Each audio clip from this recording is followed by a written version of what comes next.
പിതാവിന്റെയും പുത്രന്റെയും പരിശുദ്ധാത്മാവിന്റെയും നാമത്തിൽ കൃപാസനത്തിലൂടെ ഞങ്ങളുടെ ദേശത്തിനും അമ്മ മധ്യസ്ഥം തേടിത്തന്ന എല്ലാ അനുഗ്രഹങ്ങൾക്കും കൃപകൾക്കും ഞങ്ങളിപ്പോൾ ഹൃദയം നിറഞ്ഞ നന്ദി പറയുന്നു. അമ്മേ പരിശുദ്ധമ്മേ ദൈവമാതാവേ 2004 ഡിസംബർ 7 ഉച്ചകഴിഞ്ഞ് 2:30 കൃപാസനത്തിൽ സംഭവിച്ച അമ്മയുടെ പ്രത്യക്ഷപ്പെടലിനെക്കുറിച്ച് തിരുസഭയ്ക്ക് സമർപ്പിച്ചിരിക്കുന്ന പഠനരേഖകളുടെ മേൽ സഭാത്മകമായ പഠനം ആരംഭിക്കുവാൻ ഞങ്ങൾ പ്രാർത്ഥിക്കുന്നു. അമ്മേ പരിശുദ്ധമേ ഭൂസ്വർലോകങ്ങളുടെ രാജ്ഞിയായ അങ്ങേയ്ക്ക് ഭൗമ സംരക്ഷണത്തിനായി പ്രപഞ്ച പ്രകൃതിയെ തന്നെ തിരുസഭ പ്രതിഷ്ഠിക്കുവാൻ ഈ പ്രത്യക്ഷീകരണം വഴി ഇടയാക്കണമേ. പരിശുദ്ധമേ ജപമാല മാതാവേ സകല കൃപാസനം പ്രാർത്ഥനയോടും ചേർത്ത് ഞങ്ങളിപ്പോൾ പ്രാർത്ഥിക്കുന്ന ഈ കുടുംബത്തിന്റെ പ്രത്യേക നിയോഗം മക്കളെ.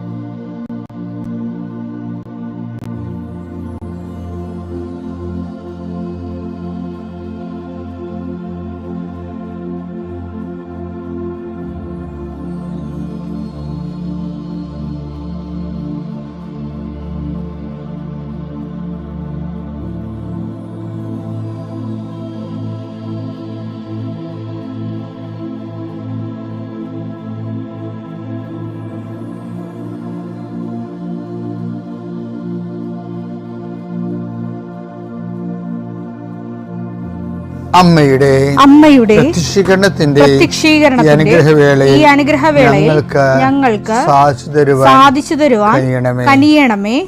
ആമേൻ. വിശ്വാസ പ്രമാണം. സർവശക്തനായ പിതാവും ആകാശത്തിന്റെയും ഭൂമിയുടെയും സൃഷ്ടാവുമായ ദൈവത്തിൽ ഞാൻ വിശ്വസിക്കുന്നു.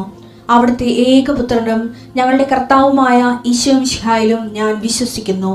ഈ പുത്രൻ പരിശുദ്ധാത്മാവിനാൽ ഗർഭസ്ഥനായി കന്യകാമറിയത്തിൽ നിന്ന് പിറന്ന് പൊന്തിയോസ് പീലാത്തോസിന്റെ കാലത്ത് പീഡകൾ സഹിച്ച് കുരിശിൽ തറയ്ക്കപ്പെട്ട് മരിച്ച് അടക്കപ്പെട്ട് പാതാളങ്ങളിൽ ഇറങ്ങി മരിച്ചവരുടെ ഇടയിൽ നിന്ന് 3-ാം നാൾ ഉയർത്ത് സ്വർഗത്തിലേക്ക് എഴുന്നള്ളി സർവശക്തിയുള്ള പിതാവായ ദൈവത്തിന്റെ വലതുഭാഗത്തിരിക്കുന്നു.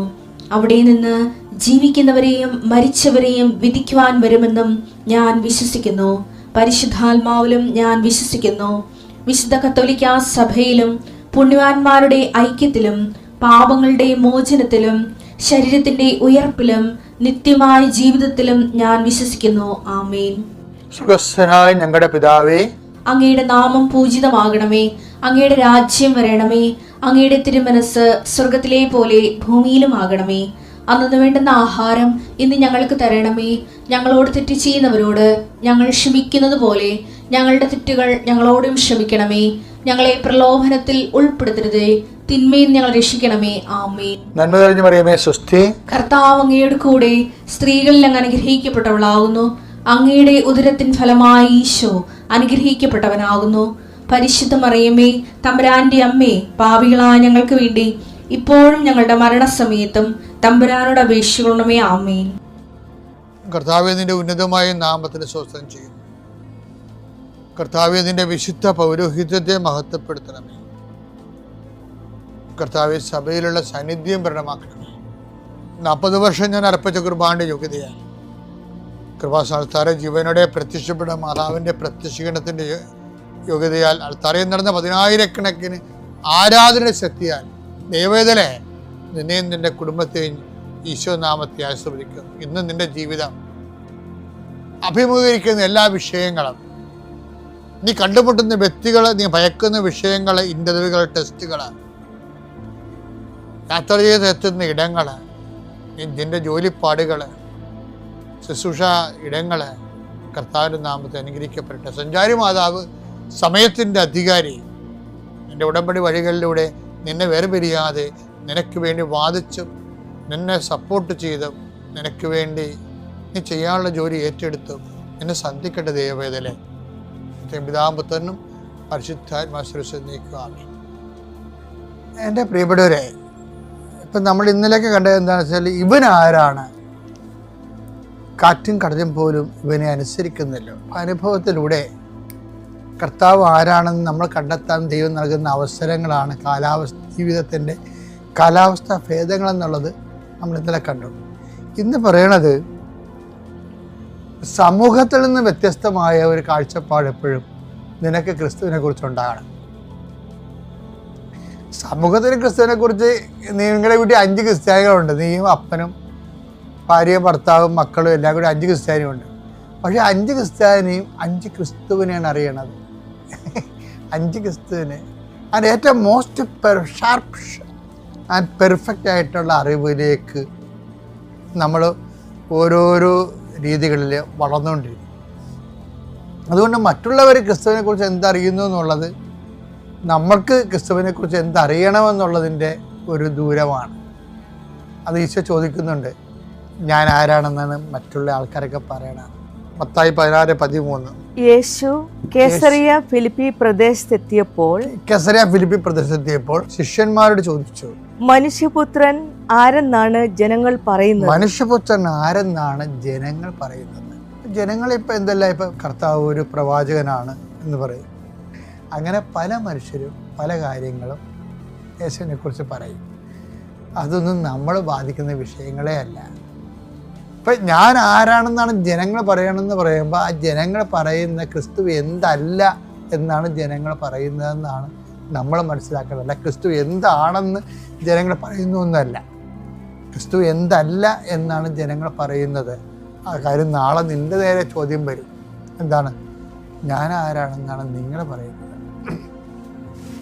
അത് ഇന്നല്ലെങ്കിൽ നാളെ വെടിപ്പും മെനയുമായിട്ട് ഉത്തരം കൊടുക്കാൻ നമ്മൾക്ക് തയ്യാറായിരിക്കണം. നമ്മൾ എപ്പോഴും നമ്മൾ ഓർക്കേണ്ട വിഷയം എന്ന് വെച്ചാൽ, ക്രിസ്തുവിൻ്റെ ഒപ്പം ഇപ്പം ഞാൻ നിങ്ങൾക്കറിയാമല്ലോ, ഞാനൊരു മരിയൻ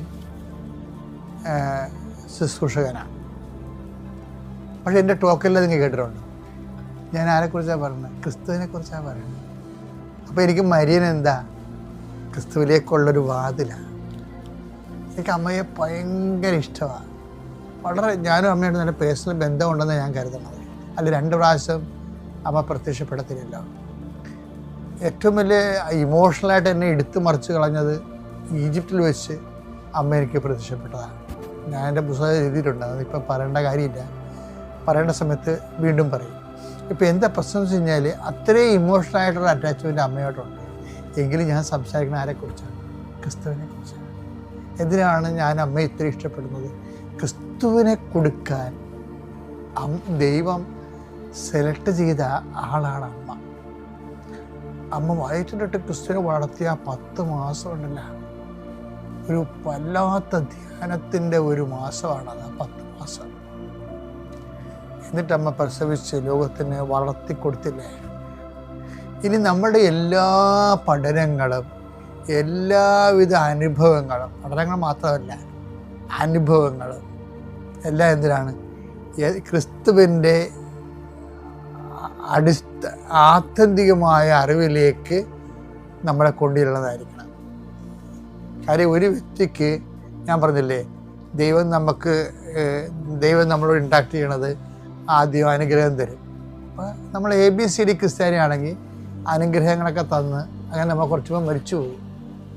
ചില ആൾക്കാർക്ക് അഭിഷേകം കിട്ടും. അതായത് അവർക്ക് തീഷ്ണമായ ദൈവത്തെ സ്നേഹിച്ച് ദൈവത്തിന് വേണ്ടി ജീവിക്കണം. അപ്പോൾ തങ്ങളുടെ വയറിനും കുടുംബത്തിനും വേണ്ടി ജോലിക്കും മാത്രം ദൈവത്തെ ആശ്രയിക്കുന്നവർക്ക് അനുഗ്രഹം കൊടുത്ത് അനുഗ്രഹത്തിൽ അവർ മരിച്ചു പോകും. അനുഗ്രഹത്തിൽ അവർ 90 വയസ്സൊക്കെ ജീവിച്ച് മരിച്ചു പോകും. സെക്കൻഡ് സെക്ഷൻ ഉള്ളതെന്ന് വെച്ച് കഴിഞ്ഞാൽ അനുഗ്രഹത്തിൻ്റെ അപ്പുറത്തെ സ്ഥലം അഭിഷേകം ഉള്ളവർ ക്രിസ്തുവിനെ കൊടുക്കാൻ നോക്കും മറ്റുള്ളവർക്ക്. ആ അഭിഷേകമുള്ളവർക്ക് എന്ന് പറയുമ്പോൾ അഭിഷേകമുള്ളവർക്ക് എപ്പോഴും കിട്ടുന്നത് കാര്യം ക്രിസ്തുവിൻ്റെ ഒരു ഭാഗം മുഴുവൻ ത്യാഗമാണ്, മുറിവിൻ ഒടിയുവാണ്. നമുക്ക് ഉയർത്തുന്നതിൻ്റെ ക്രിസ്തുവിനെ കിട്ടുന്നതിന് മുമ്പ് പാഷൻ ക്രിസ്തുവാണ് നമുക്ക് കിട്ടുന്നത്. ഇത് 50-50 ആണ് ശരിക്കും. അതിൻ്റെ വിഷയം എന്ന് പറയുന്നത് നമ്മുടെ സത്യക്കേട് കാണിക്കരുത്. അപ്പം ചില ആൾക്കാരെ കാനഡയിൽ പോകാൻ മാത്രം കിട്ടണ കല്യാണം. അപ്പം കാനഡയിൽ പോകാൻ PR കിട്ടിയില്ല എന്നുണ്ടെങ്കിൽ ഉടനെ ഡൈവേഴ്സ് ചെയ്യും. അപ്പോൾ ഇയാൾ ഇവിടെ ആരുടെ കല്യാണം, കാനഡയിലാണ് കല്യാണം കഴിച്ചത്, അതാ PR ആണോ കല്യാണം കഴിച്ചത്? എന്നിട്ട് ദൈവത്തിൻ്റെ മുമ്പിൽ വന്ന് സർക്കാരുടെ മുമ്പിൽ വന്നുകൊണ്ട് സുഖത്തിലും ദുഃഖത്തിലും എന്നൊക്കെ പറഞ്ഞുകൊണ്ട് കുറേ വിവരക്കേട് വിളിച്ച് പറയുകയും ചെയ്യും. അപ്പോൾ ഇതൊക്കെ ഇനി ഒറ്റടക്ക് പോകത്തില്ല, ഇതിനെല്ലാം തിരിച്ചു വരും. നിങ്ങളെ എപ്പോഴും ശ്രദ്ധിക്കണം കേട്ടാ, ഒന്നുറങ്ങി നേരം വിളിക്കത്തില്ല. ഇതെല്ലാം നിങ്ങളുടെ ഒരു കാലമാകുമ്പോൾ ദൈവത്തിന് നിരക്കാത്ത പണിയാണ് കാണിച്ചിട്ടുണ്ടെങ്കിൽ എൻ്റെ പൊന്നു മക്കളെ തിരിച്ചു വരും. ഒരു മാർഗ്ഗമില്ല കാര്യത്തിൽ. ഇതൊക്കെ ചെറുപ്പത്തിൽ തിളപ്പ് കൊണ്ട് ബുദ്ധിയും ബോധം ഇല്ലാത്തതുകൊണ്ട് ഇപ്പം കാണിച്ചുകൊണ്ട് ദൈവത്തിനെ കണ്ടി പൊഴിയിടുന്ന പരിപാടികളാണ്. ഈ അഭ്യാസങ്ങൾ നിർത്തിക്കൊണ്ട് തിരിച്ചു വരേണ്ടി വരും. എന്ത് കാര്യം, ഞാനിതൊക്കെ പറയുമ്പോൾ ഞാൻ പറയണമല്ലോ, ഇത് 21 ലക്ഷം മനുഷ്യരല്ലേ ഇത്രയും നാൾ അവരുടെ സങ്കടങ്ങൾ കേട്ടിരിക്കുന്നത്. അതിൻ്റെ അകത്ത് സ്ത്രീകളുമുണ്ട് പുരുഷന്മാരും ഉണ്ട്. അപ്പോൾ എനിക്ക് ദേഷ്യമൊക്കെ ഉണ്ടാവും. കേട്ട് വരുമ്പോഴേ ഓരോ മനുഷ്യൻ്റെ ജന്മം ഇങ്ങനെ നിരർത്ഥകമായിട്ട് പൊലിച്ച് കാണുമ്പോഴേ നമുക്ക് വിഷമം വരും ശരിക്കും. അപ്പം അതാണ് എൻ്റെ വാക്കിലൂടെയൊക്കെ ഇടയ്ക്ക് നിങ്ങൾ കേൾക്കണത്. അപ്പം എന്താ പ്രശ്നം വെച്ച് കഴിഞ്ഞാൽ, ഈ അനുഭവത്തിലൂടെ എല്ലാം നമ്മൾ പല മനുഷ്യരും പല കാര്യങ്ങളും പറയുന്നുണ്ട്. ക്രിസ്തുവിനെ കുറിച്ച് പറഞ്ഞാലും നമ്മളുടെ ഒരു സഭ കൈമാറി തന്ന ക്രിസ്തു അനുഭവം, ഈ അനുഭവത്തിലേക്ക് പോകുന്നവർ ഇതിനെ എല്ലാം എടുക്കേണ്ടത് ഓൾ റോഡ്സ് റോം എന്ന് പറഞ്ഞ പോലെ ഓൾ റോഡ്സ് ക്രൈസ്റ്റ്, എല്ലാ വഴികളും ക്രിസ്തുവിലേക്ക്. അപ്പം അങ്ങനെ ഒരു നിലപാടെടുത്ത് ദൈവത്തിന് നിലപാട് സത്യസന്ധമായിട്ട് തോന്നിയാൽ ദൈവം നിന്നെ ഏറ്റെടുക്കും. അവിടെ വെച്ചാണ് ഈ അഭിഷേകം കിട്ടുന്നത്. ഞാൻ പറഞ്ഞില്ലേ, പാഷൻ ഓഫ് ക്രൈസ്റ്റ് ആണ് നമ്മൾ ജീവിക്കണത്. ഇപ്പോൾ ഒരു ഭാര്യ ഇട്ടച്ചും പോയാൽ അവൻ്റെ പാഷൻ അവൻ്റെ പാഷനായി, സങ്കടമായി, വേഗം കണ്ട കാലമായി. ഭർത്താവ് ഇട്ടച്ചും പോയാൽ വേഗം കണ്ട കാലമായി. ഇപ്പോൾ നമ്മൾക്ക് XOR നമ്മൾക്ക് പാഷൻ ഓഫ് ക്രൈസ്റ്റ് ഉണ്ട് ജീവിതത്തിൽ. ചിലപ്പോൾ ഇന്നലെ ഞാനൊരു പെൺകൊച്ചിനെ കണ്ട്, അവൾ 16 പ്രാവശ്യം മൊഡ്യൂളെടുത്ത്, ജർമ്മൻ 2 മൊഡ്യൂൾ ഇപ്പോഴും കിട്ടിയിട്ടില്ല. അവൾ എന്നെ കണ്ണടപ്പം തന്നെ കുഞ്ഞു നിലക്ക് നിലവിളിക്കുക. പാഷനാണ്. നിങ്ങളതിൽ നിന്നൊക്കെ കരകയറി വരും. പക്ഷെ ആ പാഷൻ്റെ സമയത്ത് കർത്താവിൻ്റെ പീഡാസഹനം എന്നിലൂടെ പൂർത്തിയാകുന്നു. യേശുക്രിസ്തുവിൻ്റെ പീഡാനുഭവങ്ങളെന്ന പോരായ്മയെന്ന് പറഞ്ഞ വാക്കുണ്ട്. അട്ടിപ്പൊടിയാണത്. കൊളോസ്യസ് 1:24 നിങ്ങളെ പ്രതിയുള്ള പീഡകളിൽ ഞാൻ സന്തോഷിക്കുന്നു. സഭയാകുന്ന തന്റെ ശരീരത്തെ പ്രതി ക്രിസ്തുവിന് സഹിക്കേണ്ടി വന്ന പീഡകളുടെ കുറവ് എന്റെ ശരീരത്തിൽ ഞാൻ നികത്തുന്നു.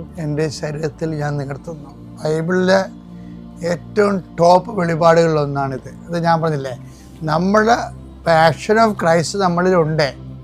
അതിൻ്റെ ഷെയർ നമുക്ക് കിട്ടും. അപ്പോൾ അത് നമ്മളുടെ കഷ്ടനഷ്ടങ്ങളിലൂടെയാണ് അത് നമുക്ക് ഫീൽ ചെയ്യണത്. അതിനെ എന്താ പറയണത്, സഭയാകുന്ന ശരീരത്തെ പ്രതി ക്രിസ്തുവിന് സഹിക്കേണ്ടി വന്ന പീഡകളുടെ കുറവ് അപ്പം ഞാൻ ക്രിസ്തുവിനോട് സഹിക്കുകയാണ് ശരിക്കും പറയണത്. അപ്പം ഈ ക്രിസ്തുവിനോട് സഹിക്കുന്നവരെന്താ ചെയ്യണത്, ക്രിസ്തുവിനോട് കൂടെ നേടുമെന്നുണ്ട്. 2 തിമോത്തി 2:12 നാം ഉറച്ചു നിൽക്കുമെങ്കിൽ അവനോട് കൂടി വാഴും. അപ്പം അതായത് ക്രിസ്തുവിനോട് സഹിക്കുന്നവർ ക്രിസ്തുവിനോട് കൂടെ നേടുമെന്നുള്ള ആ വചനത്തിനോട് ചേർന്ന് ഇത് വരണത്. എന്ന് വെച്ച് കഴിഞ്ഞാൽ ഇപ്പം നമ്മൾ ധ്യാനിക്കുന്ന വിഷയം എന്താണ്, ഞാൻ ആരെന്നാണ് ജനങ്ങൾ പറയുന്നത് എന്നുള്ള ചോദ്യമല്ലേ. അപ്പം ജനങ്ങൾ പറയുമ്പോഴും നമ്മൾക്ക് നമ്മളെ അനുഭവത്തിൽ ജനങ്ങൾ പലതും പറയും. ക്രിസ്തുവിനെ കുറിച്ചുള്ള എല്ലാ വിഡ്ഢിത്തരങ്ങളും ആയിരിക്കും അത്. മറിച്ച് നമ്മൾക്ക് അനുഭവവേദ്യമായ ഒരു ക്രിസ്തു, നമ്മുടെ ക്രിസ്തു, നിൻ്റെ സ്വന്തം ക്രിസ്തു. അതൊരു വീട്ടിൽ 5 പേരുണ്ടെങ്കിൽ 5 പേർക്ക് 5 ഡിഗ്രീസ് ഓഫ് പെർഫെക്ഷനിലാണ് ക്രിസ്തുവിനെ കിട്ടണമെന്നുണ്ടെങ്കിൽ നീ എപ്പോഴും കർത്താവിനോട് ആഭിമുഖ്യമുള്ള വ്യക്തി എന്ന നിലയിൽ ക്രിസ്തുവിനെക്കുറിച്ച് അറിവിൽ 1-ാം സ്ഥാനത്ത് എത്താൻ നോക്കണം. കാര്യം അറിവിൽ വളരുക. 2 Pетros 3:18 നമ്മുടെ കർത്താവും നമ്മുടെ കർത്താവും രക്ഷകനുമായ യേശുക്രിസ്തുവിന്റെ കൃപയിലും അറിവിലും വളരുവിൻ. അപ്പൊ ഈ 5 പേരുടെ വീട്ടിലുണ്ടെങ്കിലും ക്രിസ്തുവിനെ കുറിച്ചുള്ള അറിവിൽ നീ കർത്താവിനോട് ആഭിമുഖ്യം ഉള്ള ആളെന്ന രീതിയിൽ അറിവിൽ വളരണമെന്നാണ് കർത്താവിൻ്റെ വചനം പറയുന്നത്. ഇന്നലെ കിട്ടിയ അറിവായിരിക്കത്തില്ല ഇന്ന് കിട്ടുന്ന അറിവ്. അപ്പം ഞാൻ ആരാണെന്നാ ജനങ്ങൾ പറയുന്നെന്ന് പറഞ്ഞില്ലേ, അത് മരണം വരെ ആ ചോദ്യത്തിന് നീ അനുഭവങ്ങളും അറിവിലും വളർന്നുകൊണ്ട് ഉത്തരം കൊടുക്കണം. ഈ അൽത്താരിൽ നിന്ന് സാക്ഷ്യം പറയാൻ അനുവദിച്ച മാതാവിനും ഈശോയ്ക്കും ഒരായിരം നന്ദി. എൻ്റെ പേര് അയോണ, ഞാൻ കോട്ടയത്തു നിന്ന് വരുന്നു. ഞാൻ ആദ്യമായി ഉടമ്പടി എടുക്കുന്നത് 2025 മാർച്ച് 28-നാണ്. എൻ്റെ മെയിനായിട്ടുള്ള നിയോഗം എന്ന് പറഞ്ഞാൽ ജർമ്മൻ എക്സാം പാസ്സാവാൻ വേണ്ടിയിട്ടായിരുന്നു. എനിക്ക് B1 2 മൊഡ്യൂളായിരുന്നു, സ്പീക്കിങ്ങും റൈറ്റിങ്ങും ആയിരുന്നു. ബാക്കി ലിസണിങ്ങും റീഡിങ്ങും കിട്ടുന്നില്ലായിരുന്നു. അങ്ങനെ ഞാൻ 28-ാം തീയതി ഒന്ന് ഉടമ്പടി എടുത്തു. അതിനുശേഷം ഞാൻ 3 തവണ എക്സാം എഴുതി, പക്ഷേ അത് ഫെയിലായി. എങ്കിലും ഞാൻ ഉടമ്പടി ഉഴപ്പാതെ ഞാൻ മുമ്പോട്ട് പ്രാർത്ഥിച്ചു തുടങ്ങി. പിന്നീട് ഞാൻ ഇനിയിപ്പം നഴ്സിംഗ് ഡയറക്റ്റ് കയറാനല്ലാതെ വേറെ എന്തെങ്കിലും മാതാവിന് നിയോഗം ഉണ്ടെങ്കിൽ അതുപോലെ നടക്കട്ടെ, വിട്ടുകൊടുത്ത് പ്രാർത്ഥിക്കാൻ ഞാൻ തുടങ്ങി. അവിടുത്തെ ഹിതം പോലെ നടക്കട്ടെ എന്ന് ഞാൻ ആഗ്രഹിച്ചു. അങ്ങനെ ഔപ്പയർ എന്ന് പറയുന്ന ഒരു പ്രോഗ്രാം ഇങ്ങനെ കേട്ട് തുടങ്ങി. അപ്പം ഒരു ഏജൻസിയിൽ ചോദിച്ചപ്പം ഞാൻ B1 2 മൊഡ്യൂളുള്ളൂ, അപ്പം B1 2 മൊഡ്യൂൾ വെച്ച് പറ്റുമെന്നാണ് പറഞ്ഞത്. അങ്ങനെ അവരുടെ കൊടുത്തു ഏജൻസിയിൽ കൊടുത്തു. ഒരു 2-3 വീക്സിനുള്ളിൽ ഒരു ഔപ്പയർ എന്ന് പറഞ്ഞാൽ നമ്മളൊരു ഫാമിലി നമ്മളെ സ്പോൺസർ ചെയ്യുകയാണ്. അവർ നമുക്ക് ലാംഗ്വേജ് ക്ലാസ്സിൻ്റെ കൂടെ പ്രൊവൈഡ് ചെയ്യും. പിന്നെ നമുക്ക് അവിടെ വീട്ടിലെ കുഞ്ഞു കുട്ടികളെ നോക്കുക എന്നുള്ളതാണ്. 1 ഇയർ നമുക്ക് ലാംഗ്വേജ് കുറച്ചുകൂടെ ഇമ്പ്രൂവ് ആക്കിയിട്ട് നഴ്സിംഗിലേക്ക് മാറാനുള്ള ഒരു ഓപ്പർച്യൂണിറ്റിയാണ്. അങ്ങനെ ഇത് ഏജൻസിയിൽ കൊടുത്തു. 2-3 വീക്സിനുള്ളിലാവും എന്ന് പറഞ്ഞു. അങ്ങനെ 2-3 ആഴ്ച വെയിറ്റ് ചെയ്തു. 1 മാസം കഴിഞ്ഞു, 2 മാസം കഴിഞ്ഞു. ഇതുവരെ ഒരു കാര്യവും നടന്നിട്ടില്ല. അങ്ങനെ എൻ്റെ ഒരു ഫ്രണ്ടിനടുത്ത് ഞാൻ ഇങ്ങനെ പറഞ്ഞു, ഞാൻ ഔപ്പയറിന് കൊടുത്തു. അപ്പം അവൾ പറഞ്ഞു ഇങ്ങനെ B1 2 മൊഡ്യൂൾ വെച്ചിട്ട് പോകണ്ട, 2 മൊഡ്യൂളാണെങ്കിൽ VFSൽ റിജക്ഷൻ ആവും, അതുകൊണ്ട് A1 ജസ്റ്റ് ഒന്ന് എഴുതിക്കോ, എളുപ്പമായിരിക്കും, അത് എഴുതിയിട്ട് പോകുന്നതായിരിക്കും നല്ലതെന്ന് പറഞ്ഞു. അങ്ങനെ ഏജൻസിയിൽ ചോദിച്ചപ്പോൾ അവർ പറഞ്ഞു A1 എഴുതണ്ട, B1 2 മതി, ഞങ്ങൾ കയറ്റി വിട്ടിട്ടുള്ള ആ പിള്ളേരൊക്കെ, അതുകൊണ്ട് കുഴപ്പമില്ല എന്ന് പറഞ്ഞിട്ട്. എങ്കിലും എനിക്കെന്തോ A1 എഴുതണം എന്ന് തോന്നി. അങ്ങനെ ഞാൻ A1 സെപ്റ്റംബറിലേക്ക് ഡേറ്റ് എടുത്തു. പെട്ടെന്ന് ഡേറ്റ് കിട്ടി, അങ്ങനെ എടുത്തു. ടെൻഷൻ ഉണ്ടായിരുന്നു, ഇത്ര എക്സാം എഴുതി പാസ്സാവാത്തതുകൊണ്ട്. എങ്കിലും അത് നല്ല മാർക്കോടെ മാതാവ് പാസ്സാക്കി തന്നു. കാശ് രൂപവും ഉപ്പൊക്കെ ഉപയോഗിച്ച് സ്പീക്കിങ്ങും എല്ലാം എഴുതി. A1ൽ 4 മൊഡ്യൂളും ഒരുമിച്ച് കിട്ടണം, എന്നാലേ നമ്മൾ പാസ്സാവത്തുള്ളൂ. അപ്പം ഒരു 2 മൊഡ്യൂൾ എനിക്ക് ഇച്ചിരി ടഫായിരുന്നു, എങ്കിലും നല്ല മാർക്കോടെ അത് പാസ്സായി. അതിനുശേഷം പിന്നെ ആ ഏജൻസിയിൽ കൊടുക്കണ്ടെന്ന് എനിക്ക് തോന്നി, ഭയങ്കര ലാഗ് അടിക്കുന്നുണ്ട്. പിന്നെ വീട്ടിലും പറഞ്ഞു നമുക്ക് വേറെ നോക്കാം. അങ്ങനെ വേറെ ഏജൻസിയിൽ ഏത് കൊടുക്കും എന്നുള്ള രീതിയിൽ ആലോചിച്ച് നിന്നപ്പോൾ ഞാൻ ഒരു ദിവസം പത്രം കൊടുക്കാൻ വേണ്ടി ഇങ്ങനെ ഇറങ്ങിയ സമയത്ത് എനിക്കൊരു കോൾ വന്നു. ഒരു ചേച്ചി എന്നെ വിളിച്ചു, ജർമ്മനിയിലേക്ക് പോകാൻ നോക്കുന്നുണ്ടോ, ഏജൻസി വല്ലതും നോക്കുന്നുണ്ടോ എന്ന് ചോദിച്ചു. അപ്പോൾ ഞാൻ പറഞ്ഞു ഔപ്പയറിൻ്റെ പോകാൻ വേണ്ടി നോക്കുന്നുണ്ട്, നിങ്ങളുടെ റേറ്റും അതിൻ്റെ കാര്യങ്ങളൊക്കെ ഒന്ന് പറയാമോ എന്ന് ചോദിച്ചു. അങ്ങനെ അവർ അതിൻ്റെ കാര്യങ്ങളൊക്കെ പറഞ്ഞപ്പോൾ അവർ പറഞ്ഞു ഇവിടുത്തെ ഏജൻസിയിൽ ഇച്ചിരി റേറ്റ് കൂടുതലല്ല, ഞാൻ വേറൊരാളുടെ നമ്പർ തരാം, പ്രൈവറ്റായിട്ട് ചെയ്യുന്ന ഒരു ചേട്ടനുണ്ട്, അവരുടെ നമ്പർ തരാമെന്ന് പറഞ്ഞു. അങ്ങനെ ആ നമ്പർ തന്നു. ഞാൻ പത്രമൊക്കെ കൊടുത്തു കഴിഞ്ഞ് വീട്ടിൽ വന്നതിന് ശേഷം ആ ചേട്ടനെ വിളിച്ചു. അപ്പോൾ കാര്യങ്ങളൊക്കെ പറഞ്ഞു തന്നു, റേറ്റൊക്കെ ഓക്കെയാണ്, അപ്പം ഇവരെ തന്നെ കൊടുക്കാമെന്നുള്ള രീതിയിൽ മുമ്പോട്ട് പോയി.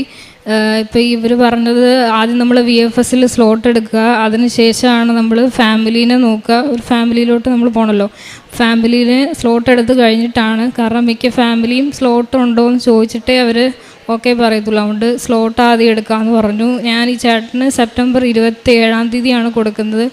അങ്ങനെ 1 മാസത്തോളം വെയിറ്റ് ചെയ്തു. സ്ലോട്ട് കിട്ടാൻ ഭയങ്കര താമസമായിരുന്നു. ഒരുപാട് പ്രാർത്ഥിച്ചു. മാതാവ് ഒരു ഡേറ്റ് തന്നു, നവംബർ 11 എനിക്ക് സ്ലോട്ട് കിട്ടി. അങ്ങനെ അതിനുശേഷം ഒരു 2 ആഴ്ച ഗ്യാപ്പുണ്ട്. ആ 2 ആഴ്ച ഗ്യാപ്പിൽ നമ്മൾ ഫാമിലീനെ നോക്കുമായിരുന്നു. ആദ്യത്തെ ഒരാഴ്ച ഫാമിലി ഒന്നും കിട്ടിയില്ല. കുറേ പേർക്ക് നമ്മൾ ഏജൻസിയിൽ നിന്ന് നമ്പർ വരും, നമ്മൾ തന്നെ ഡയറക്റ്റ് അവർക്ക് മെസ്സേജ് അയക്കുകയാണ്.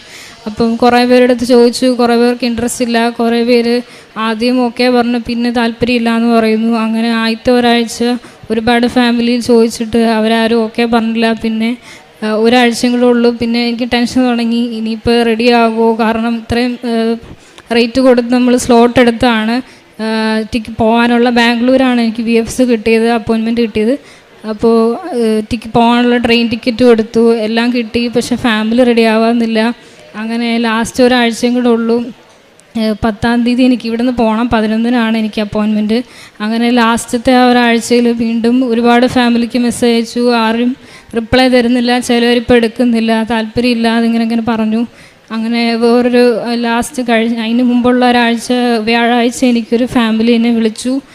അവർ ആദ്യം വൈകുന്നേരം വിളിച്ചു, അവർ കുറേ സംസാരിച്ചു, ഓക്കെ ആണെങ്കിൽ വൈകിട്ട് വിളിക്കാമെന്ന് പറഞ്ഞു. അങ്ങനെ വൈകിട്ട് കുറേ നേരം വെയിറ്റ് ചെയ്തു, പക്ഷേ അവർ ലാസ്റ്റ് ഇൻട്രസ്റ്റ് ഇല്ല എന്ന് പറഞ്ഞു. പിന്നെയും ഇനി ഫാമിലി കിട്ടുമോ, അല്ലെങ്കിൽ ഞാൻ കുഴപ്പമില്ല, ഇനിയിപ്പോൾ വേറെ എന്തെങ്കിലും നിയോഗമായിരിക്കും, പിന്നീടായിരിക്കും എനിക്ക് ഉള്ളത് എന്നുള്ള വിചാരിച്ച് ഞാൻ വിട്ടുകൊടുത്ത് പ്രാർത്ഥിച്ചു. അങ്ങനെ വെള്ളിയാഴ്ച വേറൊരാളുടെ നമ്പർ അയക്കാമെന്ന് ഏജൻസി എന്ന് പറഞ്ഞു. അങ്ങനെ അവർ നമ്പർ അയച്ചു, പക്ഷെ അവർ മെസ്സേജ് ഒന്നും കണ്ടില്ല.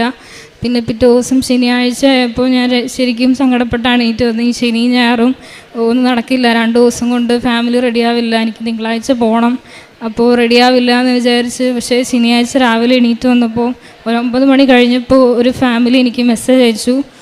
അവരുമായിട്ട് കുറച്ച് സംസാരിച്ചു, അവർ ഓക്കെ പറഞ്ഞു. ഒരു 2-3 മണിക്കൂറിനുള്ളിൽ ഒരു വൈകുന്നേരം 3 മണിക്ക് മുമ്പായിട്ട് തന്നെ എനിക്ക് കോൺട്രാക്റ്റ് കിട്ടി. പോകാനുള്ള എല്ലാ ഡോക്യുമെൻറ്റ്സും അവരയക്കേണ്ടതെല്ലാം എനിക്ക് ഒറ്റ ദിവസം കൊണ്ട് എനിക്ക് അവർ റെഡിയാക്കി തന്നു. അങ്ങനെ പിറ്റേ ദിവസം ഞായറാഴ്ച ഞാൻ ഇവിടെ വന്ന് പാസ്പോർട്ടും ഡോക്യുമെൻറ്റ്സൊക്കെ ആയിട്ട് മാതാവിൻ്റെ അടുത്ത് പ്രാർത്ഥിച്ചു. ഞാൻ ആദ്യമായിട്ട് വിസയ്ക്ക് വെക്കാൻ പോവുക, ഈ പാസ്പോർട്ടിൽ എനിക്ക് വിസ അടിച്ചു തരണമെന്ന് പ്രാർത്ഥിച്ചു. അതിനുശേഷം ഞാൻ VFSൽ പോയി, എല്ലാം കഴിഞ്ഞു. അവർ 2-3 വീക്സ് കൊണ്ടാവും എന്നാണ് പറഞ്ഞത്. പക്ഷേ ഏജൻസി എന്ന് പറഞ്ഞു 1 മന്ത് കൂടുതലാവും, നമുക്ക് വെയിറ്റ് ചെയ്യാമെന്ന് പറഞ്ഞു. അങ്ങനെ 1 മാസം കഴിഞ്ഞു, 2 മാസം കഴിഞ്ഞു, വിസ വരുന്നില്ല. പിന്നെ ടെൻഷൻ തുടങ്ങി. കൂടെ വെച്ചവർക്കും ഇത് കഴിഞ്ഞ് വെച്ചവർക്കൊക്കെ വന്നു, എൻ്റെ മാത്രം ഒരു അനക്കം ഇല്ലാണ്ടിരിക്കുകയാണ്. അവർ മെയിൽ അയക്കുന്നുണ്ട്, മെയിൽ അയക്കുമ്പോൾ എല്ലാം 90 ഡേയ്സ് വെയിറ്റ് ചെയ്യാനാണ് പറയുന്നത്. അവിടുന്ന് ഫാമിലിയിൽ നിന്ന് അവർ ചോദിക്കുന്നു, എനിക്ക് ഓൾറെഡി ഡിസംബർ 1 കോൺട്രാക്റ്റ് തുടങ്ങുന്നുണ്ടായിരുന്നു, അപ്പോൾ ഡിസംബർ 1 കയറിയില്ലെങ്കിലും ഒരു പകുതിയോടുകൂടി കയറേണ്ടതായിരുന്നു. പക്ഷേ ഇത് വരാത്തതുകൊണ്ട് ഇവരവിടെ നിന്ന് എപ്പോഴും ചോദിച്ചുകൊണ്ടിരിക്കുന്നത്, നിങ്ങളെന്താ വരാത്തേ? ഞാൻ പറഞ്ഞ് ഒരാഴ്ചക്കുള്ളിൽ വരും, 2 ആഴ്ചക്കുള്ളിൽ വരും, ഓരോന്ന് പറഞ്ഞ് പിടിച്ച് നിൽക്കുമായിരുന്നു. എങ്കിൽ പിന്നെ ഡിസംബർ ലാസ്റ്റ് ആയപ്പോൾ ക്രിസ്മസിൻ്റെ ഹോളിഡേയ്സ് വന്നു, VFS ഒക്കെ അവധിയായിരുന്നു, ന്യൂ ഇയറിൻ്റെ വന്നു. അങ്ങനെ കുറേ ദിവസം അവധിയുണ്ട്. അങ്ങനെ കുറേ ദിവസം പോയി. പിന്നെ ജനുവരി 1st വീക്കോട് ഇത് ഓപ്പണായി. എന്നിട്ട് പിന്നെ ഞാൻ അവരെ വിളിച്ചു, അവർ പറഞ്ഞു ഒരു 1 വീക്കോ 2 വീക്സോ വെയിറ്റ് ചെയ്യാൻ പറഞ്ഞു. അങ്ങനെ ഞാൻ പിന്നെയും വെയിറ്റ് ചെയ്തു. ലാസ്റ്റ് എനിക്ക് ജനുവരി 20-ാം തീയതി എനിക്ക് പാസ്പോർട്ട് ഡിസ്പാച്ചായി എന്ന് മെയിൽ വന്നു. അതിനുശേഷം അന്ന് എനിക്ക് ഒരു പനിയായിട്ട് ഞാൻ ഹോസ്പിറ്റലിൽ പോയേക്കുമായിരുന്നു. എല്ലാം കഴിഞ്ഞ് തിരിച്ച് വീട്ടിൽ വന്ന് ഒരു വൈകുന്നേരം ആയപ്പോൾ എൻ്റെ കയ്യിൽ കുറച്ച് പാടുകൾ പോലെ വന്നു. ഞാൻ വിചാരിച്ച് ഇതുവരെ വന്നിട്ടില്ലാത്തൊരു ടൈപ്പാണ്, അപ്പോൾ എനിക്കറിയില്ല എന്താണ്, ചിക്കൻ ബോക്സ് ആണോ എന്നൊരു സംശയം ഉണ്ടായിരുന്നു. പക്ഷേ ഞാൻ വിചാരിച്ച് ലാസ്റ്റ് ഇപ്പം വരില്ലായിരിക്കും, ഇത്രയും വെയിറ്റ് ചെയ്തിട്ട് ഇനി വരില്ലായിരിക്കും എന്ന് വിചാരിച്ചു. പക്ഷേ പിറ്റേ ദിവസമായപ്പോൾ 2 കയ്യിലപ്പുറം ഇപ്പുറമൊക്കെ വന്നു തുടങ്ങി. അപ്പോൾ ഹോസ്പിറ്റലിൽ പോയി കാണിച്ചപ്പോൾ ചിക്കൻ ബോക്സ് ആണെന്ന് പറഞ്ഞു. അപ്പോൾ പിന്നെ എനിക്ക് സങ്കടമായി, ഇത്രയും വെയിറ്റ് ചെയ്ത് 2.5 മാസത്തോളം വിസയ്ക്ക് വെയിറ്റ് ചെയ്ത് വിസ പിറ്റേ ദിവസം വരാറായപ്പോൾ ചിക്കൻ ബോക്സ് ആയപ്പോൾ ഒരു സങ്കടമായിരുന്നു. അങ്ങനെ കുഴപ്പമില്ല, പ്രാർത്ഥിക്കാൻ മാറും എന്ന് വിചാരിച്ച് അങ്ങനെ ഇരുന്നു. ഒരാഴ്ച വീട്ടിലിരിക്കണം എന്ന് പറഞ്ഞു. അങ്ങനെ പിറ്റേ ദിവസം എനിക്ക് 22-ാം തീയതി എനിക്ക് വിസ വന്നു. ഭയങ്കര ടെൻഷനോടുകൂടിയാണ് തുറന്നത്, കാരണം ഇത്രയും ലേറ്റ് ആകുമ്പോൾ അവർ റിജക്ഷൻ ആക്കുമെന്നൊരു പേടി ഉണ്ടായിരുന്നു. പക്ഷേ വിസ ഞാൻ മാതാവിൻ്റെ അടുത്ത് പറഞ്ഞിട്ടുണ്ടായിരുന്നു, ഇത്രയും ലേറ്റ് ആവുന്നതുകൊണ്ട് അവരുടെ ഫയൽ എടുത്തിട്ടില്ല, മാതാവിന് എനിക്ക് സ്റ്റാമ്പ് ചെയ്ത് തരണം, അങ്ങനെയാണെങ്കിൽ എനിക്ക് 7-ാം പേജിൽ തന്നെ എനിക്ക് വിസ അടിച്ചു തരണം എന്ന് പറഞ്ഞിട്ടുണ്ടായിരുന്നു. പാസ്പോർട്ട് തുറന്നപ്പോൾ എനിക്ക് 7-ാം പേജിൽ തന്നെ എനിക്ക് സ്റ്റാമ്പ് ചെയ്ത് തന്നിട്ടുണ്ട്. അതിലൊരുപാട് നന്ദി പറയുന്നു. അതിനുശേഷം വിസ വന്നു കഴിഞ്ഞ് ഞാൻ ഫാമിലി എടുത്ത് പറഞ്ഞു. ഫാമിലി പറഞ്ഞു ഓക്കെ. അവർ പറഞ്ഞ് കഴിഞ്ഞ വെള്ളിയാഴ്ച ഞങ്ങൾ വേറൊരു ഔപ്പേറിനെ എടുത്തിട്ടുണ്ടായിരുന്നു, അതുകൊണ്ട് നിങ്ങൾ വേറെ ഫാമിലി നോക്കുമെന്ന് പറഞ്ഞു. അപ്പോൾ പിന്നെയും സങ്കടമായി. വിസ വന്നിട്ടും ഫാമിലി പോയി. അങ്ങനെ ഏജൻസി എന്ന് പറഞ്ഞു, നമുക്ക് വിസ ഉണ്ടല്ലോ, കുഴപ്പമില്ല, ഉടനെ തന്നെ വേറെ ഫാമിലി നോക്കാം എന്നിങ്ങനെ പറഞ്ഞപ്പോൾ വേറെ ഫാമിലി ആ സമയം കൊണ്ട് എൻ്റെ ചിക്കൻ ബോക്സ് മാറുമല്ലോ, പേടിക്കേണ്ട, നമുക്ക് വേറെ റെഡിയാക്കി തരാമെന്ന് പറഞ്ഞു. അങ്ങനെ ഒരാഴ്ചക്കുള്ളിൽ കഴിഞ്ഞ വ്യാഴാഴ്ച എനിക്ക് ഒരു ഫാമിലി മെസ്സേജ് അയച്ചു. അവർ സംസാരിച്ച് ഓക്കെ ആയിരുന്നു. വൈകിട്ട് അവർ വീഡിയോ കോൾ ചെയ്തു വിളിച്ചു. പിറ്റേ ദിവസം അവർ പിള്ളേരെ കാണിച്ചുകൊണ്ട് വിളിക്കാമെന്ന് പറഞ്ഞു. അങ്ങനെ 2 തവണ കോൾ ചെയ്തു, അവർ ഓക്കെ പറഞ്ഞു. ഇതിനിടയിൽ എനിക്ക് അധികം ചിക്കൻ പോക്സ് ഒന്നും വന്നില്ല, കയ്യിലും അങ്ങനെ മുഖത്തൊന്നും വരല്ലേന്ന് പ്രാർത്ഥിച്ചായിരുന്നു. ഒരു റെഡിഷ് കളർ പോലെ വന്നിട്ട് ഒരു പൊങ്ങി വരും. അപ്പം ഞാൻ അവിടെ എല്ലാം തൈലം പുരട്ടി പ്രാർത്ഥിച്ചു. കയ്യിലും മേത്തും പാട് തോന്നിയ സ്ഥലങ്ങളെല്ലാം പോയി തൈലം പുരട്ടി പ്രാർത്ഥിച്ചു. ആ സമയത്ത് ഭക്ഷണത്തിൽ കഴിക്കുമ്പോൾ എല്ലാം ഇവിടുത്തെ ഉപ്പ് വെഞ്ചരിച്ച ഉപ്പാണ് ഉപയോഗിച്ചിരുന്നത്. ഈ ഉടമ്പടി വസ്തുക്കളെല്ലാം ഉപയോഗിച്ച് പ്രാർത്ഥിച്ചതിൻ്റെ ഫലമായി എനിക്ക് ഒരാഴ്ചയ്ക്കുള്ളിൽ തന്നെ പൂർണ്ണ സൗഖ്യം ലഭിച്ചു. ചിക്കൻ ബോക്സിൻ്റെ എല്ലാം മാറി. കയ്യിലൊരു പാട് മാത്രമേ ഉള്ളൂ. അവിടെ പോകുമ്പോൾ അവർ മുഖത്തൊക്കെ കണ്ടെങ്കിൽ പിന്നെ അവർക്ക് അത് ബുദ്ധിമുട്ടാവുകൊണ്ട് മുഖത്തൊന്നും വരലേന്ന് പ്രാർത്ഥിച്ചു. മുഖത്തൊന്നും വന്നിട്ടില്ല. അങ്ങനെ എനിക്ക് ഫാമിലി റെഡിയായി, എല്ലാ കാര്യങ്ങളും ഓക്കെ നടന്നു. ഇന്നലെ ഞാൻ ടിക്കറ്റ് എടുത്തു. ഞാൻ ഫെബ്രുവരി 12 ജർമ്മനിയിലേക്ക് പോവാണ്. ഈശോയ്ക്കും മാതാവിനും ഒരായിരം നന്ദി. രണ്ടാമത്തെ നിയോഗം എന്ന് പറഞ്ഞാൽ എനിക്ക് കുറേ വർഷങ്ങളായിട്ട് മൈഗ്രെയിൻ ഉണ്ടായിരുന്നു. +1 പഠിക്കുന്ന സമയത്തോട്ട് ഒന്നും ചെയ്യാൻ പറ്റില്ല. തലവേദന തുടങ്ങിയാൽ നമുക്കൊന്നും ചെയ്യാൻ പറ്റില്ല, അവിടെ കടന്നു പോകും. അതുപോലെ വേദനയായിരുന്നു. അങ്ങനെ ഞാൻ ഇവിടെ വന്ന് ഉടമ്പടിയിൽ വെച്ചു. ഉടമ്പടി ആ ക്ലാസ്സിൻ്റെ സമയത്തും ഭയങ്കര തലവേദനയായിരുന്നു. എനിക്ക് ഫുഡ് കഴിക്കാതിരുമ്പോൾ ഗ്യാസ് കയറി തലവേദനയാണ്. അപ്പോൾ ഇവിടെ ഉപവാസം ഒരു നേരം എടുക്കണത് ഇങ്ങനെ പറഞ്ഞപ്പോൾ ഫുഡ് കഴിക്കരുത്, എനിക്ക് തലവേദന എടുക്കും. അതുകൊണ്ട് ഞാൻ അതെങ്ങനെ എടുക്കും മാതാവിന് ഇങ്ങനെ പറഞ്ഞു. അങ്ങനെ ആ ഉപവാസം എടുക്കുന്ന ദിവസം എനിക്ക് തലവേദന വരില്ല, ബാക്കി ഏത് ദിവസം വന്നാലും കുഴപ്പമില്ല, ഞാൻ സഹിച്ചോളാം എന്നിങ്ങനെ പറഞ്ഞു ഇവിടുന്ന് ഇറങ്ങി. ഇവിടുന്ന് രണ്ടാമത്തെ ക്ലാസ്സിന് 11 മണിയുടെ ക്ലാസ്സിനാണ് ഞാൻ കയറിയത്. എല്ലാം കഴിഞ്ഞ് ഇവിടുന്ന് ഇറങ്ങിയപ്പോൾ ഒരു 3:30-4 അത്രയും ഫുഡ് കഴിച്ചില്ലേ പോലും എനിക്ക് തലവേദന വന്നിട്ടില്ല. ഇവിടുന്ന് ഇറങ്ങുന്നതിന് മുന്നേ തന്നെ ഏകദേശം തലവേദന എനിക്ക് മാറ്റി തന്നു. എങ്കിലും ഇടയ്ക്ക് മാത്രമേ വരാറുള്ളൂ, പൂർണ്ണമായിട്ടും മാറിയില്ലെങ്കിൽ പോലും ആ ഒരു ദിവസം വരല്ലേന്ന് പ്രാർത്ഥിച്ചതിൽ എനിക്കിപ്പോൾ മാസത്തിലൊന്നും 2 മാസം കൂടുമ്പോഴൊക്കെ ചെറിയ രീതിയിൽ മാത്രമേ വേദന വരാറുള്ളൂ. അത് ഒരിക്കലും മാറില്ല എന്ന് വിചാരിച്ചൊരു കാര്യമാണ്. തലവേദന വരുമ്പോൾ തൈലം പുരട്ടി പ്രാർത്ഥിക്കുകയും ഉപ്പിട്ട വെള്ളം കുടിക്കുകയും എല്ലാ കാര്യങ്ങളും ചെയ്യുമായിരുന്നു. അതായിരുന്നു രണ്ടാമത്തെ നിയോഗം. പിന്നെ ഉടമ്പടിയിലൂടെ ഞാൻ ആത്മീയമായി ഒരുപാട് വളർന്നു. ബൈബിൾ വായിക്കുന്ന നേരത്തെയൊക്കെ ഞാൻ സങ്കീർത്തനം മാത്രമേ വായിക്കുന്നുണ്ടായിരുന്നുള്ളൂ. ഇപ്പം എല്ലാ അധ്യായങ്ങളും വായിക്കാൻ തുടങ്ങി. പിന്നെ പ്രൈസിത പ്രവർത്തനമായിട്ട് പത്രം എല്ലാ മാസവും മേടിച്ച് കൊടുക്കും, ഓരോ വീടുകളിൽ പോയി കൊടുക്കും.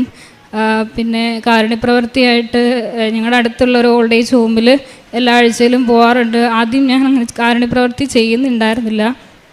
പിന്നെ സാക്ഷ്യത്തിലൊക്കെ ഓരോരുത്തർ പറഞ്ഞു തുടങ്ങിയപ്പോൾ തൊട്ട് ഓൾഡ് ഏജ് ഹോമിൽ പോകുന്നുണ്ട്. അങ്ങനെ കേട്ടപ്പോൾ എനിക്കും പോകണം തോന്നി. അവിടെ അടുത്തുള്ള ഒരു സ്ഥലത്ത് പോയി ചോദിച്ചു, ഞാൻ വന്നോട്ടേയും ചോദിച്ചു. അപ്പോൾ അവർ കുഴപ്പമില്ല വന്നോളം പറഞ്ഞു. അങ്ങനെ പോയി എല്ലാ ആഴ്ചയിലും അവിടെ പോയി അവരുമായിട്ട് ടൈം സ്പെൻഡ് ചെയ്ത് അവരുടെ കാര്യങ്ങളൊക്കെ ചെയ്തു കൊടുക്കാനും നഖം വെട്ടി കൊടുക്കാനും അവർക്ക് ഫുഡ് കൊടുക്കാനും അവരെ ഹെൽപ്പ് ചെയ്യാനും ഒക്കെ തുടങ്ങി. അവർക്ക് വലിയ കാര്യമാണ്. എന്നെ കണ്ടില്ലെങ്കിൽ അവർ വിളിക്കും, എല്ലാവരും എനിക്ക് വേണ്ടി പ്രാർത്ഥിക്കും. അവിടെയുള്ള അമ്മമാരും അവിടെ കുറച്ച് രോഗികളായിട്ടുണ്ട്, അവരെയൊക്കെ ശുശ്രൂഷിക്കാനുള്ള അനുഗ്രഹം ലഭിച്ചു. പിന്നെ ആത്മീയമായി ഒരുപാട് വളർന്നു. പിന്നെ പ്രേക്ഷിത പ്രവർത്തനമായിട്ട് ഇവിടുത്തെ ധ്യാനം എല്ലാവരും കൂടി സ്റ്റാറ്റസ് ഇടാറുണ്ട്. ഇത്രയേറെ അനുഗ്രഹങ്ങൾ നിന്ന മാതാവിന് ഈശോയ്ക്ക് 1000 നന്ദി. വിശുദ്ധ യോഹന്നാൻ്റെ സുവിശേഷം 1-ാം അധ്യായം 12-ാം തിരുവചനം. തന്നെ സ്വീകരിച്ചവർക്കെല്ലാം, തൻ്റെ നാമത്തിൽ വിശ്വസിക്കുന്നവർക്കെല്ലാം ദൈവമക്കളാവാൻ അവൻ കഴിവ് നൽകി.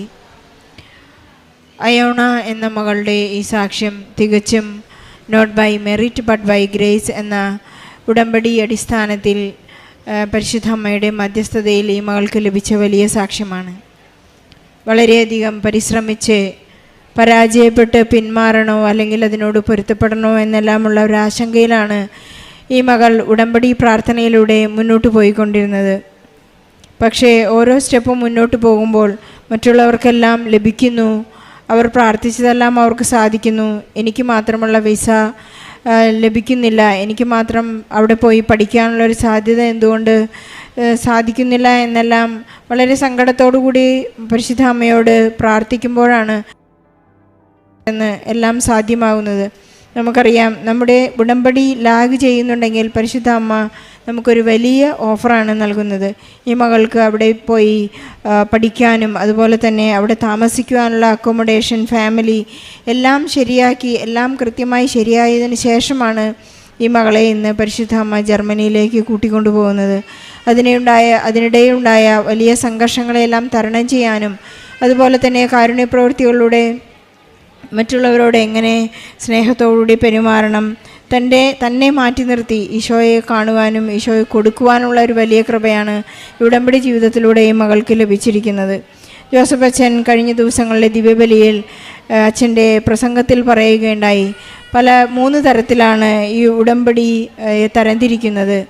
3 തരത്തിലുള്ള ആളുകളെയാണ് അച്ഛൻ തരംതിരിക്കുന്നത്. ഒന്ന് 20 വയസ്സ് മുതൽ 40 വയസ്സ് വരെ ഇങ്ങനെയാണ്, ഒരു ചോക്ലേറ്റ് ക്രിസ്ത്യൻസ് എന്നാണ് ഫോം എ.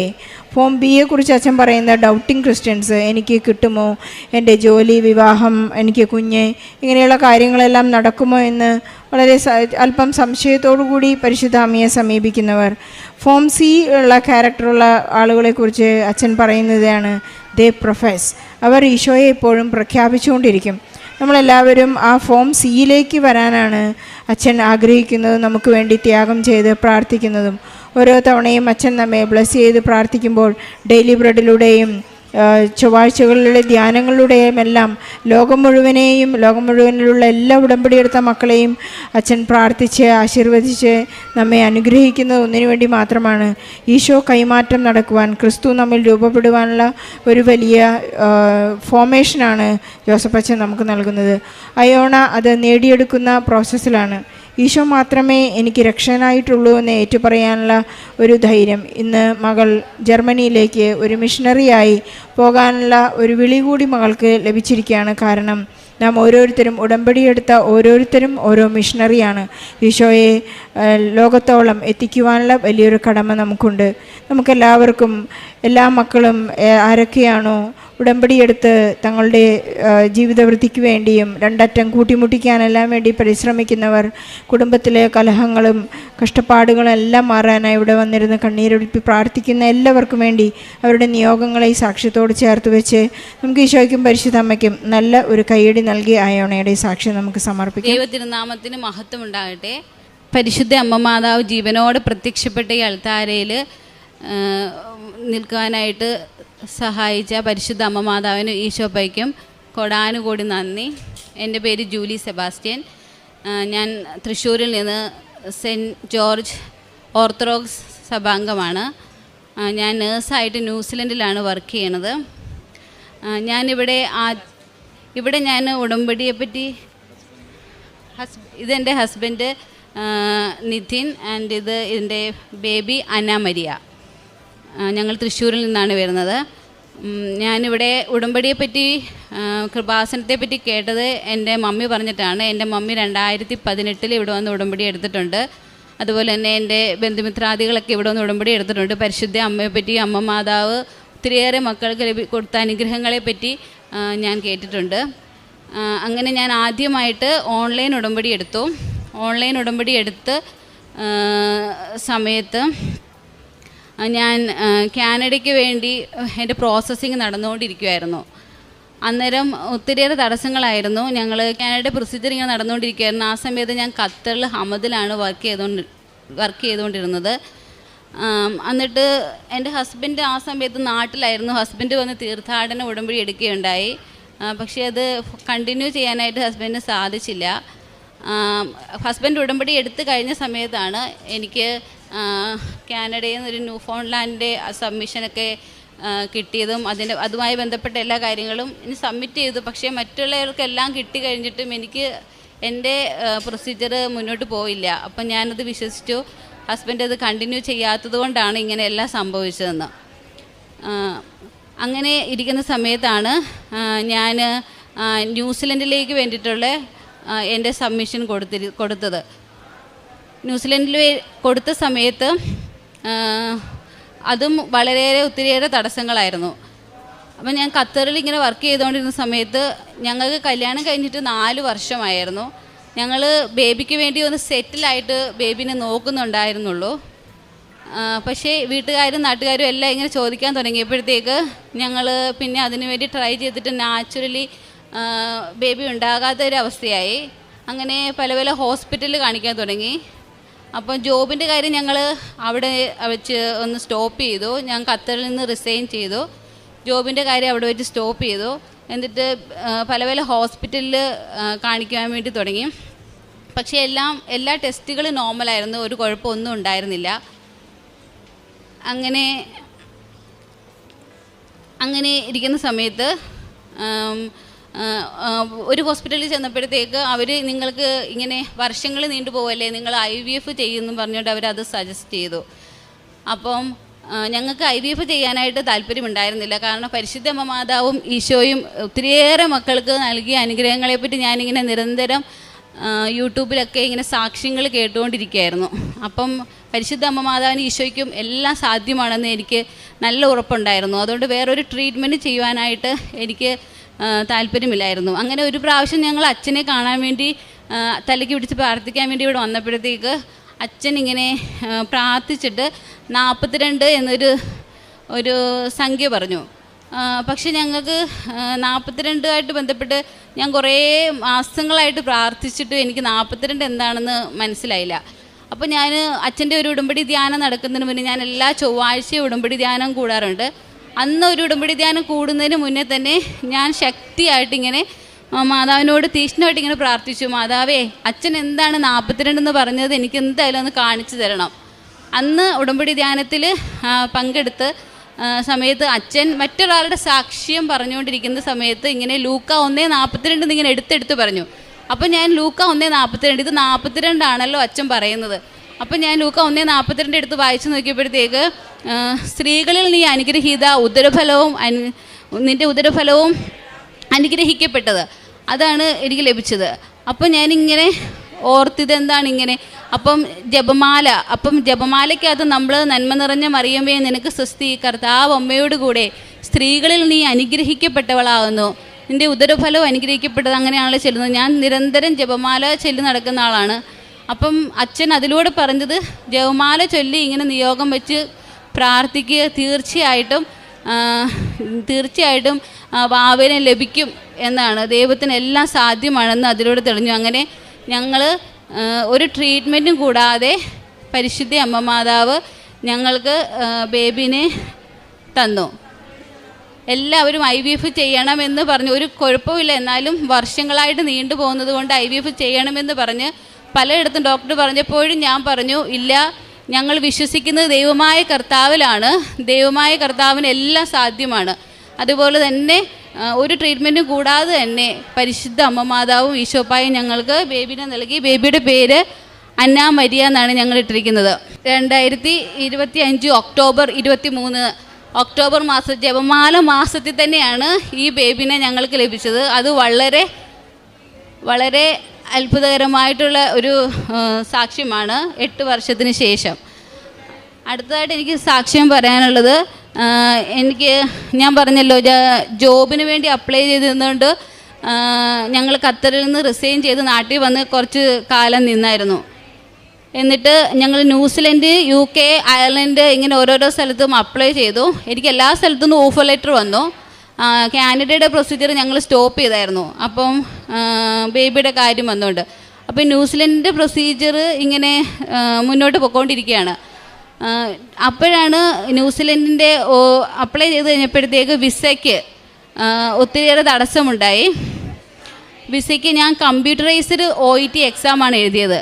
അപ്പോൾ ഇമിഗ്രേഷൻകാർ അവിടെ നിന്ന് നോക്കുമ്പോൾ അവർക്ക് കമ്പ്യൂട്ടറിനകത്ത് റിസൾട്ട് കാണാൻ പറ്റുന്നില്ല, അവർക്ക് വിസ അപ്രൂവ് ചെയ്യാൻ പറ്റണില്ല. അങ്ങനെ ഞാൻ ഓസ്ട്രേലിയൻ OET ക്ലബിൽ അവിടെ എല്ലാ ഹബിലും വിളിച്ചു, ഞാൻ എക്സാം സെൻറ്ററിൽ വിളിച്ചു, ഒന്നും ഫലവത്തായില്ല. അതേപോലെ തന്നെ ഞാൻ ആ സമയത്ത് അച്ഛൻ്റെ ഉടമ്പടി ധ്യാനം ഒരു ടൈമിൽ അച്ഛൻ്റെ ഉടമ്പടി ധ്യാനം കൂടി ഇങ്ങനെ പ്രാർത്ഥിക്കുകയാണ്, അച്ഛാ ഇതുപോലെ ദൈവമേ എനിക്ക് ഇതിൻ്റെ ഒരു ഡിലേ എന്താണ് ഇതിൻ്റെ തടസ്സം, അത് മാറ്റി തരണമേ എന്ന് പ്രാർത്ഥിച്ചു. അതൊരു ഡിസംബർ 8 ചൊവ്വാഴ്ചയായിരുന്നു. എനിക്ക് എല്ലാ അനുഗ്രഹങ്ങളും ലഭിച്ചുകൊണ്ടിരിക്കുന്നത് ഒരു എല്ലാ ചൊവ്വാഴ്ച ദിവസങ്ങളാണ്. അത് വളരെയേറെ അത്ഭുതകരമായിട്ടുള്ളൊരു കാര്യമായിരുന്നു എനിക്ക്. അന്ന് ഞാൻ ഡിസംബർ 8 2023 ഇങ്ങനെ കൂടിക്കൊണ്ടിരിക്കുകയാണ് അച്ഛൻ്റെ ഉടമ്പടി ധ്യാനം. അന്ന് അച്ഛൻ എന്നത്ത് പറയുകയാണ്, ഡിസംബർ 10 ഡേറ്റ് പറഞ്ഞ് അച്ഛൻ ഇങ്ങനെ 10 എന്നുള്ള സംഖ്യ ഇങ്ങനെ കാണിക്കുന്നു എന്ന് പറഞ്ഞ് അച്ഛൻ ഇങ്ങനെ പ്രസംഗത്തിൽ ഇങ്ങനെ പറയുകയാണ്. അപ്പം ഞാൻ ഡിസംബർ 8 ആയല്ലോ, അപ്പം ഞാൻ 10 എന്നുള്ള ഡേറ്റ് ഇട്ട് ഇങ്ങനെ ശക്തമായിട്ട് പ്രാർത്ഥിച്ചുകൊണ്ടിരുന്നു, മാതാവേ ഈ തടസ്സം മാറ്റി തരണേന്ന്. അതുപോലെ തന്നെ പരിശുദ്ധ അമ്മ മാതാവ് ഡിസംബർ 10 10 മണിക്ക് എനിക്ക് വിസ കിട്ടുവാനായിട്ട് സഹായിച്ചു. അതെനിക്ക് വളരെ വളരെ അത് അത്ഭുതകരമായിട്ട്, ഞാൻ ഡേറ്റിട്ട് പ്രാർത്ഥിച്ചതിൽ എനിക്ക് വളരെ അത്ഭുതകരമായിട്ട് തോന്നിയത്. അങ്ങനെ ഞാൻ ന്യൂസിലൻഡിൽ പോവുകയുണ്ടായി. ന്യൂസിലൻഡിൽ പോയി ക്യാപ് കോഴ്സ് ചെയ്തു. ആ സമയത്താണ് അവിടെ വേക്കൻസികളെല്ലാം കഴിഞ്ഞു, ആൾക്കാരുകളെല്ലാം നഴ്സുമാരെല്ലാവരും തിരിച്ച് നാട്ടിലേക്ക് പോവുകയാണ്. അവിടെ ജോബ് കിട്ടാണ്ട്, കാരണം അവർക്കെല്ലാം ഫില്ലായി, അവർക്ക് ആവശ്യമില്ല ജോബ് നേഴ്സസിനെ. അങ്ങനെ ഒരു സാഹചര്യം വന്നപ്പോഴാണ് ഞാൻ അവിടെ ചെല്ലുന്നത്. ഞാൻ അവിടെ ചെന്ന് കോഴ്സ് കംപ്ലീറ്റ് ചെയ്തു. അവർക്ക് ക്ലിനിക്കൽ പ്ലേസ്മെൻറ്റ് കിട്ടിയത് ഒരു ഗവൺമെൻറ് ഹോസ്പിറ്റലായിരുന്നു. ഞാൻ ആ ഹോസ്പിറ്റലിൽ എത്തിയപ്പോൾ തന്നെ പരിശുദ്ധ അമ്മ മാതാവിൻ്റെ ഉടമ്പടി ഉപ്പിട്ട് ഞാൻ പ്രാർത്ഥിക്കുകയുണ്ടായി. അതിൻ്റെ ഫലമായിട്ട് എനിക്ക് എവിടെയാണോ ക്ലിനിക്കൽ പ്ലേസ്മെൻറ്റ് കിട്ടിയത് ആ ഗവൺമെൻറ് ഹോസ്പിറ്റലിൽ അവിടെ മാത്രം വേക്കൻസി ഉണ്ടായിരുന്നുള്ളൂ. ആ വേക്കൻസിയിലേക്ക് എനിക്ക് സെലക്ഷൻ കിട്ടുകയും എൻ്റെ കൂടെ കുറേ ആൾക്കാരുണ്ടായിരുന്നു. അവർക്കാർക്കും എൻ്റെ കഴിവ് കൊണ്ടല്ല, not by my merit but by grace, ദൈവത്തിൻ്റെ അനുഗ്രഹത്താൽ എനിക്ക് അവിടെ ജോബ് ലഭിച്ചു. എൻ്റെ കൂടെ ഉണ്ടായിരുന്ന ഞങ്ങളുടെ കൂട്ടത്തിൽ ക്യാപ് കോഴ്സ് ചെയ്യാമെന്ന നഴ്സസ് എല്ലാം നാട്ടിൽ പോയ സമയത്തും എൻ്റെ അമ്മ മാതാവ് എനിക്ക് അവിടെ ഗവൺമെൻറ്റിൽ തന്നെ ജോബ് തന്ന് അനുഗ്രഹിച്ചു. പരിശുദ്ധ അമ്മ മാതാവിന് ഈശോയ്ക്കും കോടാനുകോടി നന്ദി. അതുപോലെ തന്നെ എൻ്റെ ഹസ്ബൻഡിന് ചെറുതായിട്ട് മദ്യപാനം കൂട്ടിയിട്ടൊക്കെ ഉണ്ടായിരുന്നു. ഞാനതിന് വളരെ എതിർത്തായിരുന്നു. എനിക്ക് ചെറുതായിട്ടാണെങ്കിൽ പോലും മദ്യപിക്കുന്നത് ഒട്ടും ഇഷ്ടമില്ല. ഞാനപ്പം മാതാവിനോട് ഈശോയോട് ഇങ്ങനെ പ്രാർത്ഥിച്ചുകൊണ്ടിരിക്കുന്നത് പൂർണ്ണമായിട്ട് മാറ്റിത്തരണേന്ന് പറഞ്ഞ് പ്രാർത്ഥിച്ചുകൊണ്ടിരിക്കുക. അങ്ങനെ ആ സമയത്ത് ന്യൂസിലൻഡിൽ വെച്ച് ഹസ്ബൻഡിന് ഡ്രിങ്ക് ആൻഡ് ഡ്രൈവ് കൺവിക്ഷൻ ഉണ്ടാകുകയും അത് ഇമിഗ്രേഷനിൽ വരെ ഡിപ്പോർട്ടേഷൻ വരെ ഉണ്ടാകാനായിട്ടിടയായി. അത് ഹസ്ബൻഡിന് ഭയങ്കര സമയവും മണി നഷ്ടമൊക്കെ ഉണ്ടായ സമയമാണ്. അപ്പോൾ ഹസ്ബൻഡ് ഇതുപോലെ പരിശുദ്ധ അമ്മ മാതാവിൻ്റെ അടുത്ത് വന്ന് സാക്ഷ്യം പറഞ്ഞോളാമെന്ന് നേരുകയും ചെയ്തു. അതിൻ്റെ ഫലമായിട്ട് ആ ഡിപ്പോർട്ടേഷൻ അത് പരിശുദ്ധ അമ്മ മാതാവ് സസ്പെൻഡ് ചെയ്തു. ഒരു കുഴപ്പമൊന്നും ഉണ്ടാകാതെ, വിസയ്ക്ക് ഒരു കുഴപ്പമൊന്നും ഉണ്ടാകാണ്ട് പരിശുദ്ധ അമ്മ മാതാവ് ഈശോപ്പയെ ഞങ്ങളെ സംരക്ഷിച്ചു. അമ്മ മാതാവ് ഈശോപ്പയെ ഞങ്ങളുടെ ജീവിതത്തിൽ നൽകിയ എല്ലാ അനുഗ്രഹങ്ങൾക്കും കൃപകൾക്കും അമ്മയ്ക്കും അപ്പയ്ക്കും കോടാനുകോടി നന്ദി. കാരുണ്യപ്രവൃത്തികൾ ഞങ്ങൾ ഓൾഡ് ഏജ് ഹോമിൽ പോകാറുണ്ട്. ഓൾഡ് ഏജ് ഹോമിൽ പോയി അവിടുത്തെ അമ്മമാരെ ശുശ്രൂഷിക്കാറുണ്ട്.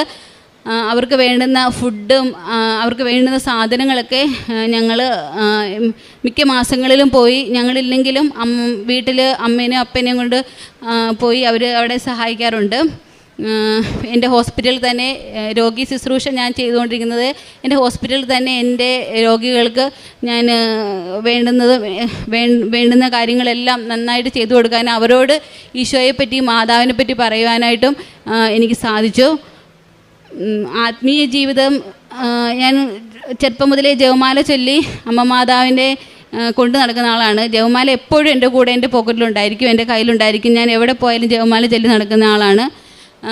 ജപമാലയിൽ എനിക്ക് കൂടുതലായിട്ട് ഓരോ ലൈൻ ചെല്ലുമ്പോഴും പരിശുദ്ധ അമ്മ മാതാവിനെ പറ്റി ഈശോപ്പയെ പറ്റി സ്തുതിച്ച് ജപമാല ചൊല്ലാനുള്ള തീക്ഷ്ണമായ ഒരു അനുഗ്രഹം എനിക്ക് ലഭിച്ചു. പിന്നെ ഉടമ്പടി എടുത്തതിനെ തുടർന്ന് ഞാൻ എല്ലാ ദിവസവും എനിക്ക് ന്യൂസിലൻഡിലായിരുന്നപ്പോഴും അമ്മ മാതാവിനോട് ഞാൻ പ്രാർത്ഥിച്ചതാണ്, അമ്മേ എനിക്ക് അക്കോമഡേഷൻ തരുന്നത് അമ്മയുടെ പള്ളിക്ക് അടുത്തായിരിക്കണേന്ന്. അത് വളരെ അത്ഭുതമായിട്ട് ഞാൻ അവിടെ ചെന്നപ്പോൾ എനിക്ക് അക്കോമഡേഷൻ കിട്ടിയത് സെൻറ്റ് മേരീസ് ബസിലിക്ക ചർച്ചിൻ്റെ അടുത്ത് 5 മിനിറ്റ് ദൂരം നടന്നു പോകാനുള്ളൊരു സ്ഥലത്താണ്. അതെനിക്ക് വളരെ അത്ഭുതമായിരുന്നു. അതുകൊണ്ട് എനിക്ക് എല്ലാ ദിവസവും പരിശുദ്ധ അമ്മ മാതാവിൻ്റെ പള്ളിയിൽ ചെന്ന് കുർബാന കൂടുവാനായിട്ട് സാധിച്ചു. ഉടമ്പടി എടുത്ത് കഴിഞ്ഞ് കൂടുതലായിട്ട് അനുദപിക്കാനും ഈശോയുടെയും അമ്മ മാതാവിൻ്റെയും മുന്നിൽ അനുതാപത്തിൽ തലയുയർത്തി നിൽക്കാനും അനുദപിച്ചുകൊണ്ട് പ്രാർത്ഥിച്ചപ്പോൾ ഈശോയുടെ അമ്മയുടെ മുന്നിൽ വളരെ വളരെ നല്ല വ്യക്തിയായിട്ട് നിൽക്കുവാനായിട്ട് എനിക്ക് സാധിച്ചു. അതെനിക്ക് വളരെ ഉടമ്പടി എടുത്തു കഴിഞ്ഞിട്ടുണ്ടായ ഒരു നല്ലൊരു അനുഭവമായിരുന്നു. മനസ്സിലെ ഭാരങ്ങളെല്ലാം മാറി ഒത്തിരിയേറെ സന്തോഷത്തോടു കൂടി ആയിരിക്കുവാനായിട്ട് ഉടമ്പടി ജീവിതത്തിലൂടെ എനിക്ക് സാധിച്ചു. ഇത്രയേറെ അനുഗ്രഹങ്ങൾ തന്ന പരിശുദ്ധ അമ്മ മാതാവിനും ഈശോപ്പയ്ക്കും കോടാനുകോടി നന്ദി. ദൈവത്തിൻ്റെ ശക്തമായ കരുത്തിന് കീഴിൽ നിങ്ങൾ താഴ്മയോടെ നിൽക്കുവേൻ. അവിടുന്ന് തക്ക സമയത്ത് നിങ്ങളെ ഉയർത്തിക്കൊള്ളും. നിങ്ങളുടെ ഉത്കണ്ഠകളെല്ലാം അവിടുത്തെ ഏൽപ്പിക്കുവേൻ. അവിടുന്ന് നിങ്ങളുടെ കാര്യത്തിൽ ശ്രദ്ധാലുവാണ്. 1 പീറ്റർ 5:6 വചനങ്ങൾ. നമ്മുടെ ജീവിതത്തിലെ എല്ലാ ആശങ്കകളും ഭയങ്ങളും പ്രശ്നങ്ങളും എല്ലാം നമ്മൾ ഒറ്റയ്ക്ക് ചുമക്കേണ്ടതില്ല. അവയെല്ലാം ദൈവത്തിൻ്റെ കരങ്ങളിൽ ഏൽപ്പിക്കുവാനാണ് നമ്മൾ വിളിക്കപ്പെട്ടത്. ദൈവം നമ്മെ സ്നേഹിക്കുന്ന, നമ്മെ കരുതുന്ന, നമ്മെ ശ്രദ്ധിക്കുന്ന ഒരു ദൈവമാണ്. നമ്മുടെ ഓരോ കണ്ണുനീരും കാണുന്ന ഒരു ദൈവമാണ്. നമ്മളെ സംരക്ഷിക്കുന്ന ഒരമ്മയാണ് നമ്മുടെ കൂടെയുള്ളത്. നമ്മളെ വിളിക്കുന്നത് ദൈവത്തിലേക്ക് ഏൽപ്പിക്കുവാനായിട്ടാണ്. വിശ്വാസത്തോടെ ദൈവത്തിൽ ആശ്രയിച്ച് നമ്മുടെ ഭാരങ്ങൾ ദൈവത്തോട് ഏൽപ്പിക്കുമ്പോഴാണ് പ്രാർത്ഥനയിലൂടെ, സമർപ്പണത്തിലൂടെ ദൈവം നമ്മെ ഉപേക്ഷിക്കില്ല എന്ന് നമുക്ക് മനസ്സിലാകാൻ സാധിക്കുന്നത്. ആശങ്കകളോടെ ജീവിക്കാതെ ദൈവത്തിൽ വിശ്വാസം വെച്ച് എല്ലാം ദൈവത്തോട് പറഞ്ഞ് ഏൽപ്പിച്ച് ജീവിക്കുമ്പോൾ സമാധാനവും സന്തോഷവും നമ്മുടെ ജീവിതത്തിൽ വരും. കൃപാസന മാതാവും നമ്മെ അങ്ങനെയാണ് പഠിപ്പിക്കുന്നത്. ഈശോയിലേക്ക് നമ്മെ നയിക്കുന്നു. എല്ലാം ഏൽപ്പിച്ചു കൊടുക്കുവാനായിട്ട് അമ്മയാണ് നമ്മളെ ഈശോയിലേക്ക് കൊണ്ടുപോകുന്നത്. ഈശോയും അമ്മയും കനിഞ്ഞു നൽകിയ ഒരു അനുഗ്രഹത്തിൻ്റെ ഒരു വലിയ സാക്ഷ്യമാണ്, പ്രത്യക്ഷീകരണത്തിൻ്റെ ഒരു വലിയ സാക്ഷ്യമാണ് ജൂലി സെബാസ്റ്റ്യൻ എന്ന സഹോദരി നമ്മളോട് ഷെയർ ചെയ്തത്. ആദ്യമായി ഉണ്ടായിരുന്ന വിസ തടസ്സമായിരുന്നു. ഓൺലൈൻ ഉടമ്പടി എടുത്തു. പിന്നീട് തീർത്ഥാടന ഉടമ്പടി എടുത്തതിന് ശേഷമാണ് അച്ഛൻ്റെ ഒരു ധ്യാനത്തിൽ 8-ാം തീയതിയാണ് ധ്യാനം കൂടുന്നത്. 10-ാം തീയതി എന്ന് അച്ഛൻ പറഞ്ഞു. സമയച്ചുരുക്കത്തിൻ്റെ അമ്മയാണ്. സമയഘടികാരം നെഞ്ചിലേറ്റിയാണ് പരിശുദ്ധമ്മ ഈ ആലയത്തിൽ പ്രത്യക്ഷപ്പെട്ടത്. ഈ മകളും വിസ കിട്ടണേ എന്ന് പ്രാർത്ഥിച്ചപ്പോൾ ഒരു സമയം അച്ഛൻ്റെ ടോക്കിൽ കൂടിയാണ് ഈശോയും അമ്മയും വെളിപ്പെടുത്തി കൊടുക്കുന്നത്. 10 എന്നൊരു ഡേറ്റ് പറഞ്ഞപ്പോൾ ഈ മകള് 10-ാം തീയതിക്ക് ഡേറ്റ് ഇട്ട് പ്രാർത്ഥിച്ചു. അങ്ങനെയാണ് ആ മകൾക്ക് തടസ്സമായി കിടന്നിരുന്ന വിസ 10-ാം തീയതി തന്നെ ലഭിക്കുകയും ഈശോയ്ക്കും അമ്മയ്ക്കും നന്ദി പറഞ്ഞുകൊണ്ട് ഈ മകള് ഉടമ്പടിയിൽ പൂർണ്ണമായിട്ട് വിശ്വസ്തയോടെ ജീവിക്കാൻ തീരുമാനിക്കുകയും ചെയ്തത്. പിന്നീടായിരുന്നു ജോലിയുടെ ഒരു കാര്യം. ഉടമ്പടി വസ്തുക്കൾ ഉപയോഗിച്ച് പ്രാർത്ഥിച്ച് ഈ മകള് ഇൻ്റർവ്യൂ അറ്റൻഡ് ചെയ്യാൻ പോയപ്പോഴും ജോലി കിട്ടിയപ്പോഴും ഈ മകൾ പറഞ്ഞത്, it is not by merit but by grace. ദൈവത്തിൻ്റെ ഒരു കൃപയാലാണ് എനിക്ക് ഈ ജോലി കിട്ടിയതെന്നാണ്. കാരണം ഒത്തിരി വ്യക്തികൾ അതിനു മുമ്പ് പരീക്ഷ എഴുതിയിരുന്നു, അവർക്കൊക്കെ റിട്ടേൺ ചെയ്തു. പക്ഷേങ്കിൽ ഈ മകൾക്ക് മാത്രമായിട്ട് കിട്ടണമെങ്കിൽ അത് ഉടമ്പടിയിലാണ്. ഈ മകൾ ഉടമ്പടിയിലാണ്. അത് ദൈവത്തിൻ്റെ ഒരു വലിയൊരു കൃപയിലൂടെയാണ് ഈ മകൾക്ക് ആ ജോലി ലഭിച്ചത്.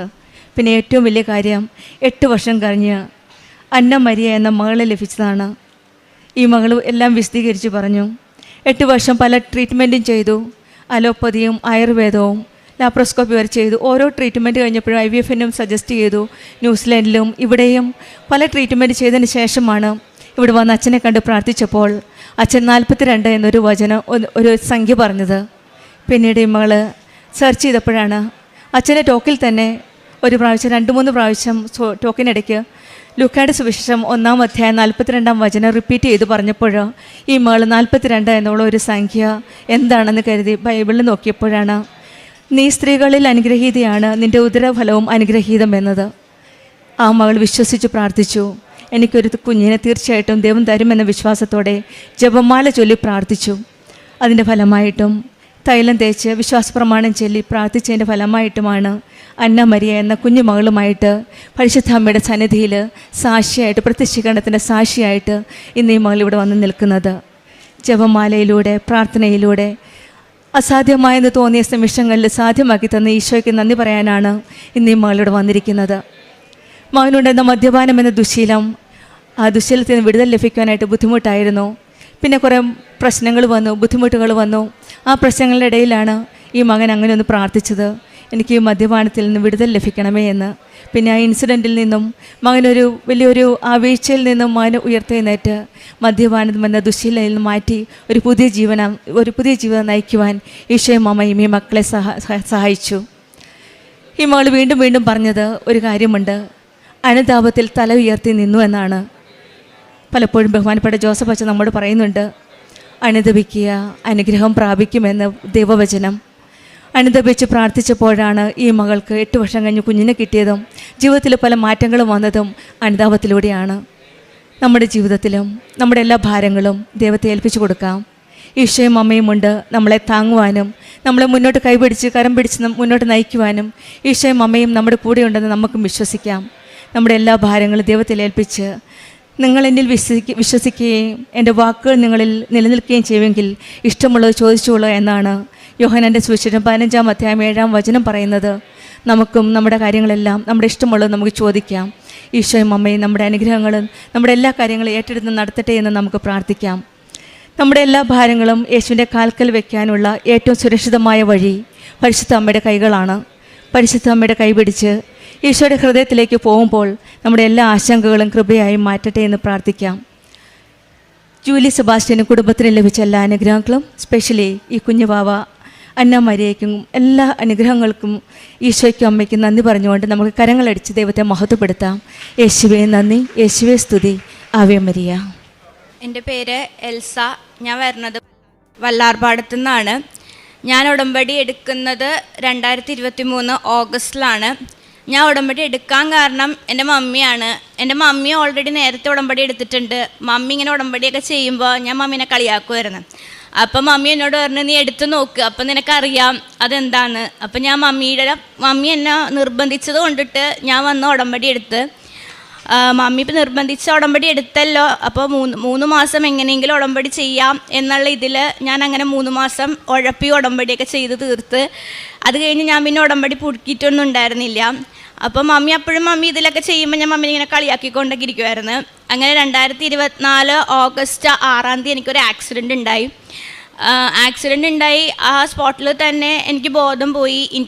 അവർ വേഗം ഹോസ്പിറ്റലിലേക്ക് തന്നെ കൊണ്ടുപോയി. അപ്പോൾ എനിക്ക് ഇൻറ്റേർണൽ ബ്ലീഡിങ് ഉണ്ട്, സ്പൈനലിൽ ഇഞ്ചുറി ഉണ്ട്, അടിയിലേക്ക് ഇനി തളർന്നു പോവും, കിട്ടില്ല, ICU അഡ്മിഷൻ വേണം, എത്ര നാൾ ICU കിടക്കണം എന്നൊന്നും പറയാൻ പറ്റില്ല എന്ന് പറഞ്ഞു. അങ്ങനെ മമ്മിയുടെ നിർബന്ധം കൊണ്ട് ഞാൻ മാതാവിൻ്റെ കാശുരൂപം ഇപ്പോൾ എൻ്റെ മാലയിൽ ഇടുമായിരുന്നു.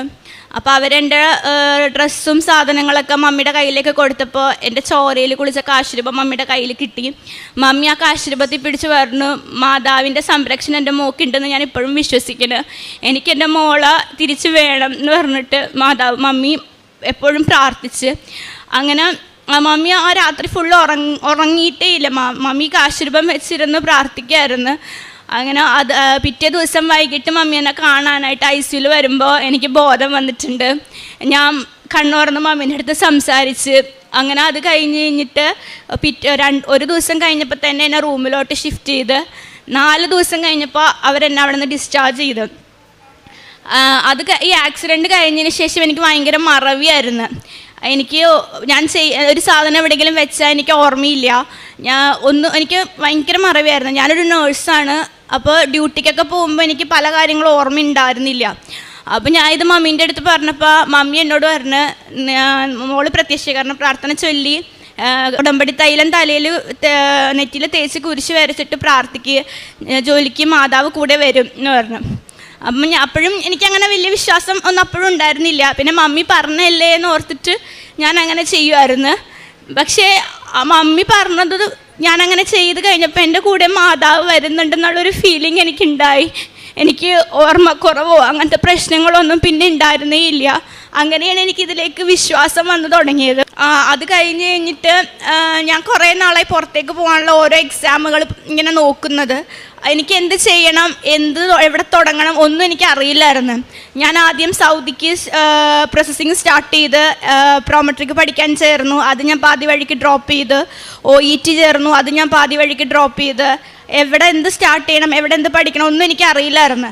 അങ്ങനെ ഒരു ട്യൂസ്ഡേ ഞാനിവിടെ വന്ന് ഇങ്ങനെ പ്രാർത്ഥിച്ച്, മാതാവ് എനിക്കൊരു വഴി കാണിച്ച് ഞാൻ എന്താ പഠിക്കേണ്ടത്, ഞാൻ എവിടെയാണ് പോകേണ്ടത്, ഏത് രാജ്യത്തേക്കാണ് ഞാൻ പോകേണ്ടത്, എനിക്ക് ഒന്നും അറിഞ്ഞൂടെ, എനിക്ക് ഒരെണ്ണം കാണിച്ചതാന്ന് പറഞ്ഞിട്ട് ഞാനിവിടെ വന്ന് പ്രാർത്ഥിച്ച് ഞാൻ പോയി. അന്ന് വൈകിട്ട് എൻ്റെ ഒരു ഫ്രണ്ട് വന്നിട്ട് എന്നോട് പറഞ്ഞു, നമുക്ക് DHA പഠിക്കാടി, നമുക്ക് ഇപ്പോൾ ദുബായിക്ക് ഭയങ്കര ഓപ്പണിംഗ് ഉണ്ട്, മറ്റുള്ള കൺട്രീസിനേക്കാളും കൂടുതലെല്ലാം ഇപ്പോൾ ദുബായിലുണ്ട്, നമുക്ക് അങ്ങോട്ട് പോകാമെന്ന് പറഞ്ഞു. അങ്ങനെ ഞാനത് മാതാവിനോട് ചോദിച്ചു. ഞാൻ മാതാവിനോട് പറഞ്ഞു, എനിക്ക് കിട്ടുമോ, എനിക്ക് എങ്ങനെയാണ്, എനിക്കൊരു വഴി കാണിച്ചതാ. ആ സമയത്ത് എൻ്റെ കയ്യിൽ പൈസയൊന്നുമില്ല DHA പഠിക്കാനായിട്ടൊന്നും.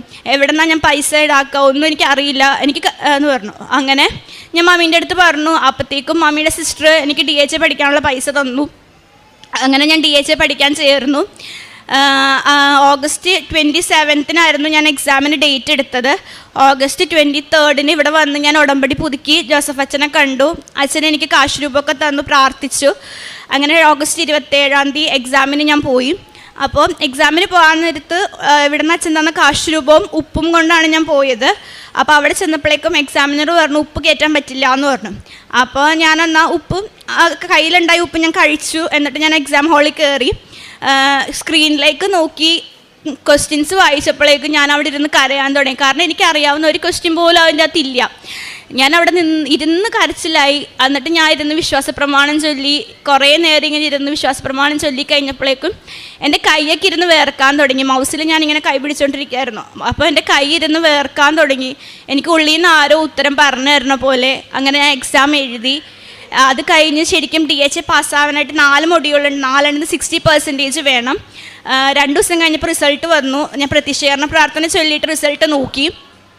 എനിക്ക് കറക്റ്റ് 4 60% തന്നു. മാതാവ് എന്നെ എക്സാം പാസ്സാക്കി. ദുബായിലേക്ക് പോകാനായിട്ട് നമ്മൾ ശരിക്കും വിസിറ്റിംഗ് വിസ എടുത്ത് അവിടെ പോയിട്ട് വേണം ജോലി കണ്ടുപിടിക്കാൻ. നമുക്ക് നാട്ടിൽ നിന്നേ ജോലിയായി ദുബായിക്ക് പോകാൻ പറ്റില്ല. അപ്പോൾ ഞാൻ ഇവിടുന്ന് മാതാവിനോട് ഞാൻ പ്രാർത്ഥിച്ചു, എനിക്ക് ഇവിടെ നിന്നേ ജോലി വേണം, എനിക്ക് ജോലി കിട്ടിയിട്ടേ ഞാൻ പോവുള്ളൂ. അങ്ങനെ ഞാൻ പ്രാർത്ഥിച്ച് ഇതാക്കി ഇങ്ങനെ ഞാൻ അന്വേഷിക്കാൻ തുടങ്ങി. അപ്പോൾ ഞാൻ വർക്ക് ചെയ്യുന്ന ഹോസ്പിറ്റലിൽ ഞങ്ങളുടെ യൂണിറ്റ് മാനേജർ എനിക്കൊരു നമ്പർ തന്നു, ഡോക്ടർ ജോസഫിൻ്റെ.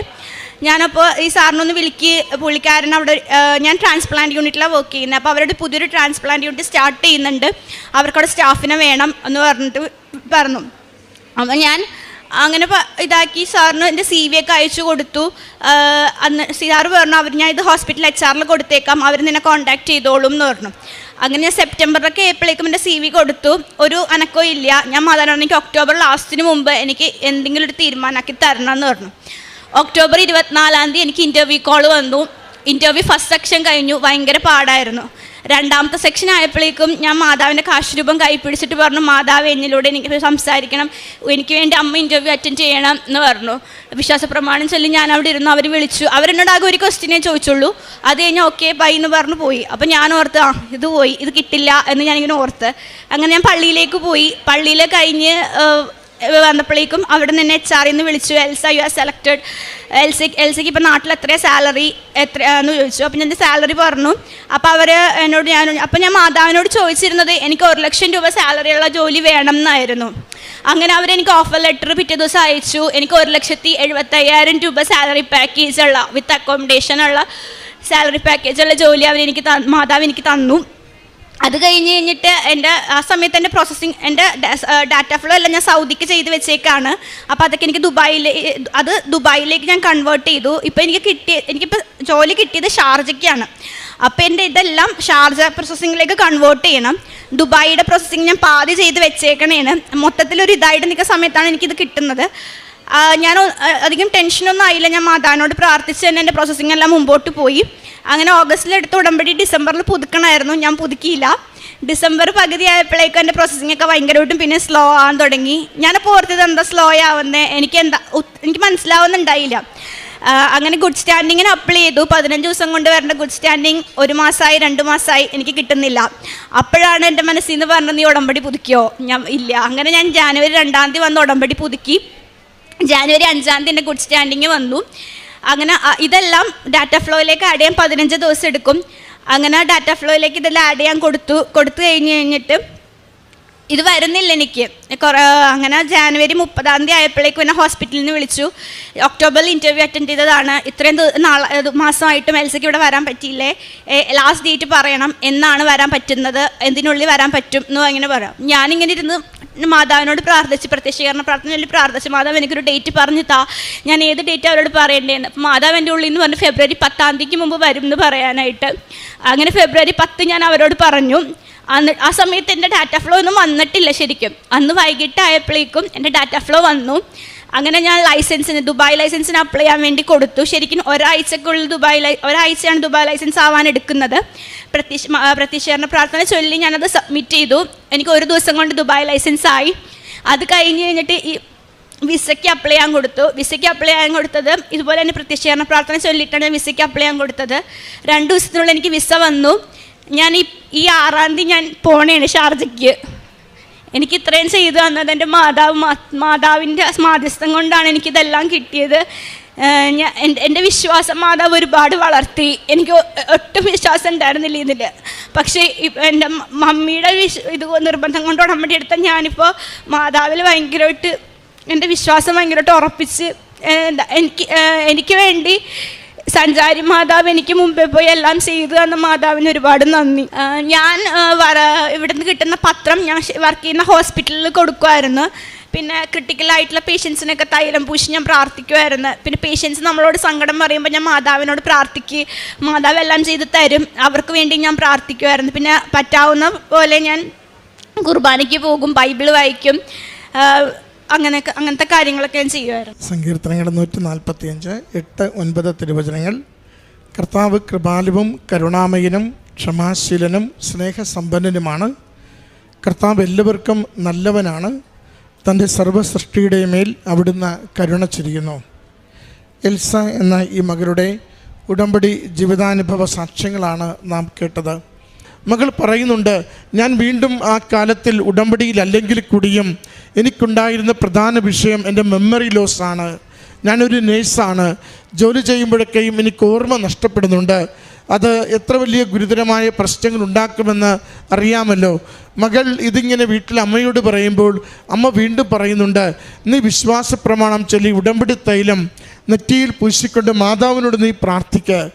മകൾ അത് അമ്മ പറഞ്ഞതനുസരിച്ച് ഉടമ്പടി പുതുക്കിയില്ലെങ്കിൽ കൂടിയും ആ ഒരു വിശ്രമത്തിൻ്റെയും ജോലി തുടങ്ങുന്ന കാലത്തിൽ അമ്മയെ വിളിച്ച് പ്രാർത്ഥിച്ചുകൊണ്ട് തൻ്റെ ഈ ഓർമ്മ വീണ്ടും കിട്ടുന്നതിന് വേണ്ടി, തൻ്റെ തൊഴിൽ നന്നായി ചെയ്യുന്നതിന് വേണ്ടി അമ്മ മാതാവിൻ്റെ സംരക്ഷണയിൽ നെറ്റിത്തടത്തിൽ കുരിശടയാളം വരച്ച് തൈലം പൂശിക്കൊണ്ട് വിശ്വാസ പ്രമാണം ചൊല്ലി പ്രാർത്ഥിക്കുന്നു. നാം ഉടമ്പടി ഉപ്പ് ഉപയോഗിക്കുന്നത്, ഉടമ്പടി തൈലം ഉപയോഗിക്കുന്നത് കാശുരൂപം കയ്യിൽ ചേർത്ത് പിടിച്ച് പ്രാർത്ഥിക്കുമ്പോഴൊക്കെയും നമ്മൾ ഒരു കാര്യം ലോകത്തോട് ഏറ്റുപറയുകയാണ്, ഇതെല്ലാം ചെയ്യുമ്പോൾ വിശ്വാസ പ്രമാണം ചൊല്ലിയാണ് നാം ചെയ്യുന്നത്. കാരണം അതിലൊരു കാര്യം ലോകത്തോട് നാം ഉറപ്പിച്ചു പറയുന്നു, എൻ്റെ യേശു കർത്താവ്, അവനെ ഞാൻ ഹൃദയത്തിൽ വിശ്വസിക്കുന്നു. അവൻ്റെ പീഡാസഹനത്തെ, അവൻ്റെ മനുഷ്യപതാരത്തെ, അവൻ്റെ മരണത്തെ, അവൻ എൻ്റെ പാപങ്ങൾക്ക് വേണ്ടി പീഡകൾ സഹിച്ച് മരിച്ചതിനെ, ഉദ്ധാനം ചെയ്തതിനെ ഞാൻ വിശ്വസിക്കുന്നുവെന്ന് ഏറ്റുപറയുന്നതിൻ്റെ അടയാളമാണ് നാം ചൊല്ലുന്ന വിശ്വാസ പ്രമാണം. യേശു കർത്താവ് എന്ന അതിരം കൊണ്ട് ഏറ്റുപറയുകയും മരിച്ചവരിൽ നിന്ന് അവനെ ഉയർപ്പിച്ചുവെന്ന് ഹൃദയത്തിൽ വിശ്വസിക്കുകയും ചെയ്യുമ്പോഴാണ് യേശുവിൻ്റെ ശക്തിയാൽ നാം ഉപയോഗിക്കുന്ന നേർച്ച വസ്തുക്കളുടെ പ്രയോഗത്തിലൂടെ നമുക്ക് നമ്മുടെ ജീവിതത്തിൻ്റെ നിയോഗങ്ങൾ അനുഗ്രഹമായി തീരുന്നത്. അതുകൊണ്ട് ഓർക്കണമേ, ഉപ്പ് ഉപയോഗിച്ചു, തൈലം ഉപയോഗിച്ചു, അതുകൊണ്ട് മാത്രം കാര്യമില്ല. അതിൽ നമ്മൾ യേശുവിനെ കൊണ്ടുവരണം, യേശുവിനെ അറിഞ്ഞ് വിശ്വസിച്ച് പ്രാർത്ഥിക്കണം. അതുകൊണ്ട് വിശ്വാസ പ്രമാണം ചൊല്ലിക്കൊണ്ട് യേശു കർത്താവെന്ന് അതിരം കൊണ്ട് ഏറ്റുപറഞ്ഞ് അവനെ മരിച്ചവരിൽ നിന്ന് ദൈവം ഉയർപ്പിച്ചുവെന്ന് ഉറച്ച് വിശ്വസിച്ചുകൊണ്ട് ഈ നേർച്ച വസ്തുക്കൾ ഉപയോഗിക്കുമ്പോഴാണ് നമുക്കത് അനുഗ്രഹത്തിനുള്ള കാരണമായി തീരുക. മകൾ അതാണ് അൾത്താരയിൽ പറഞ്ഞത്, ഞാൻ മറ്റൊരു മരുന്നും ഉപയോഗിക്കാതെ എൻ്റെ മെമ്മറി മുഴുവനായി തിരികെ തരുന്നതിന് എൻ്റെ അമ്മ മാതാവും നേർച്ച വസ്തുക്കളും എന്നെ സഹായിച്ചുവെന്ന. വിദേശത്തേക്ക് പോകുവാനുള്ള പ്രോസസ്സ് അത് വല്ലാതെ തടസ്സപ്പെട്ട് ലാഗ് ചെയ്യുമ്പോഴാണ് മകൾ ഇവിടെ വന്ന് ഉടമ്പടി പുതുക്കുന്നത്. ഉടമ്പടി പുതുക്കുകയും അച്ഛനെ കണ്ട് കൈവെപ്പ് ശുശ്രൂഷയിലൂടെ ആ വിശ്വാസത്തെ സ്ഥിരീകരിച്ച് ബലപ്പെടുത്തുകയും ചെയ്യുന്നുണ്ട്. മകൾ പറയുന്നുണ്ട്, തൻ്റെ ഇൻ്റർവ്യൂ, തൻ്റെ DHA പഠനം, അതിൻ്റെ പരീക്ഷകൾ അതൊക്കെയും അമ്മ മാതാവ് വേഗത്തിലാക്കി കൊടുത്തു. പരീക്ഷയ്ക്ക് പോകുമ്പോൾ അതിൻ്റെ ചോദ്യങ്ങൾ വായിക്കുമ്പോൾ ഒന്നും മനസ്സിലാവുന്നില്ല. മകൾ പറയുന്നുണ്ട്, ഞാൻ നിലവിളിച്ചു പോയി.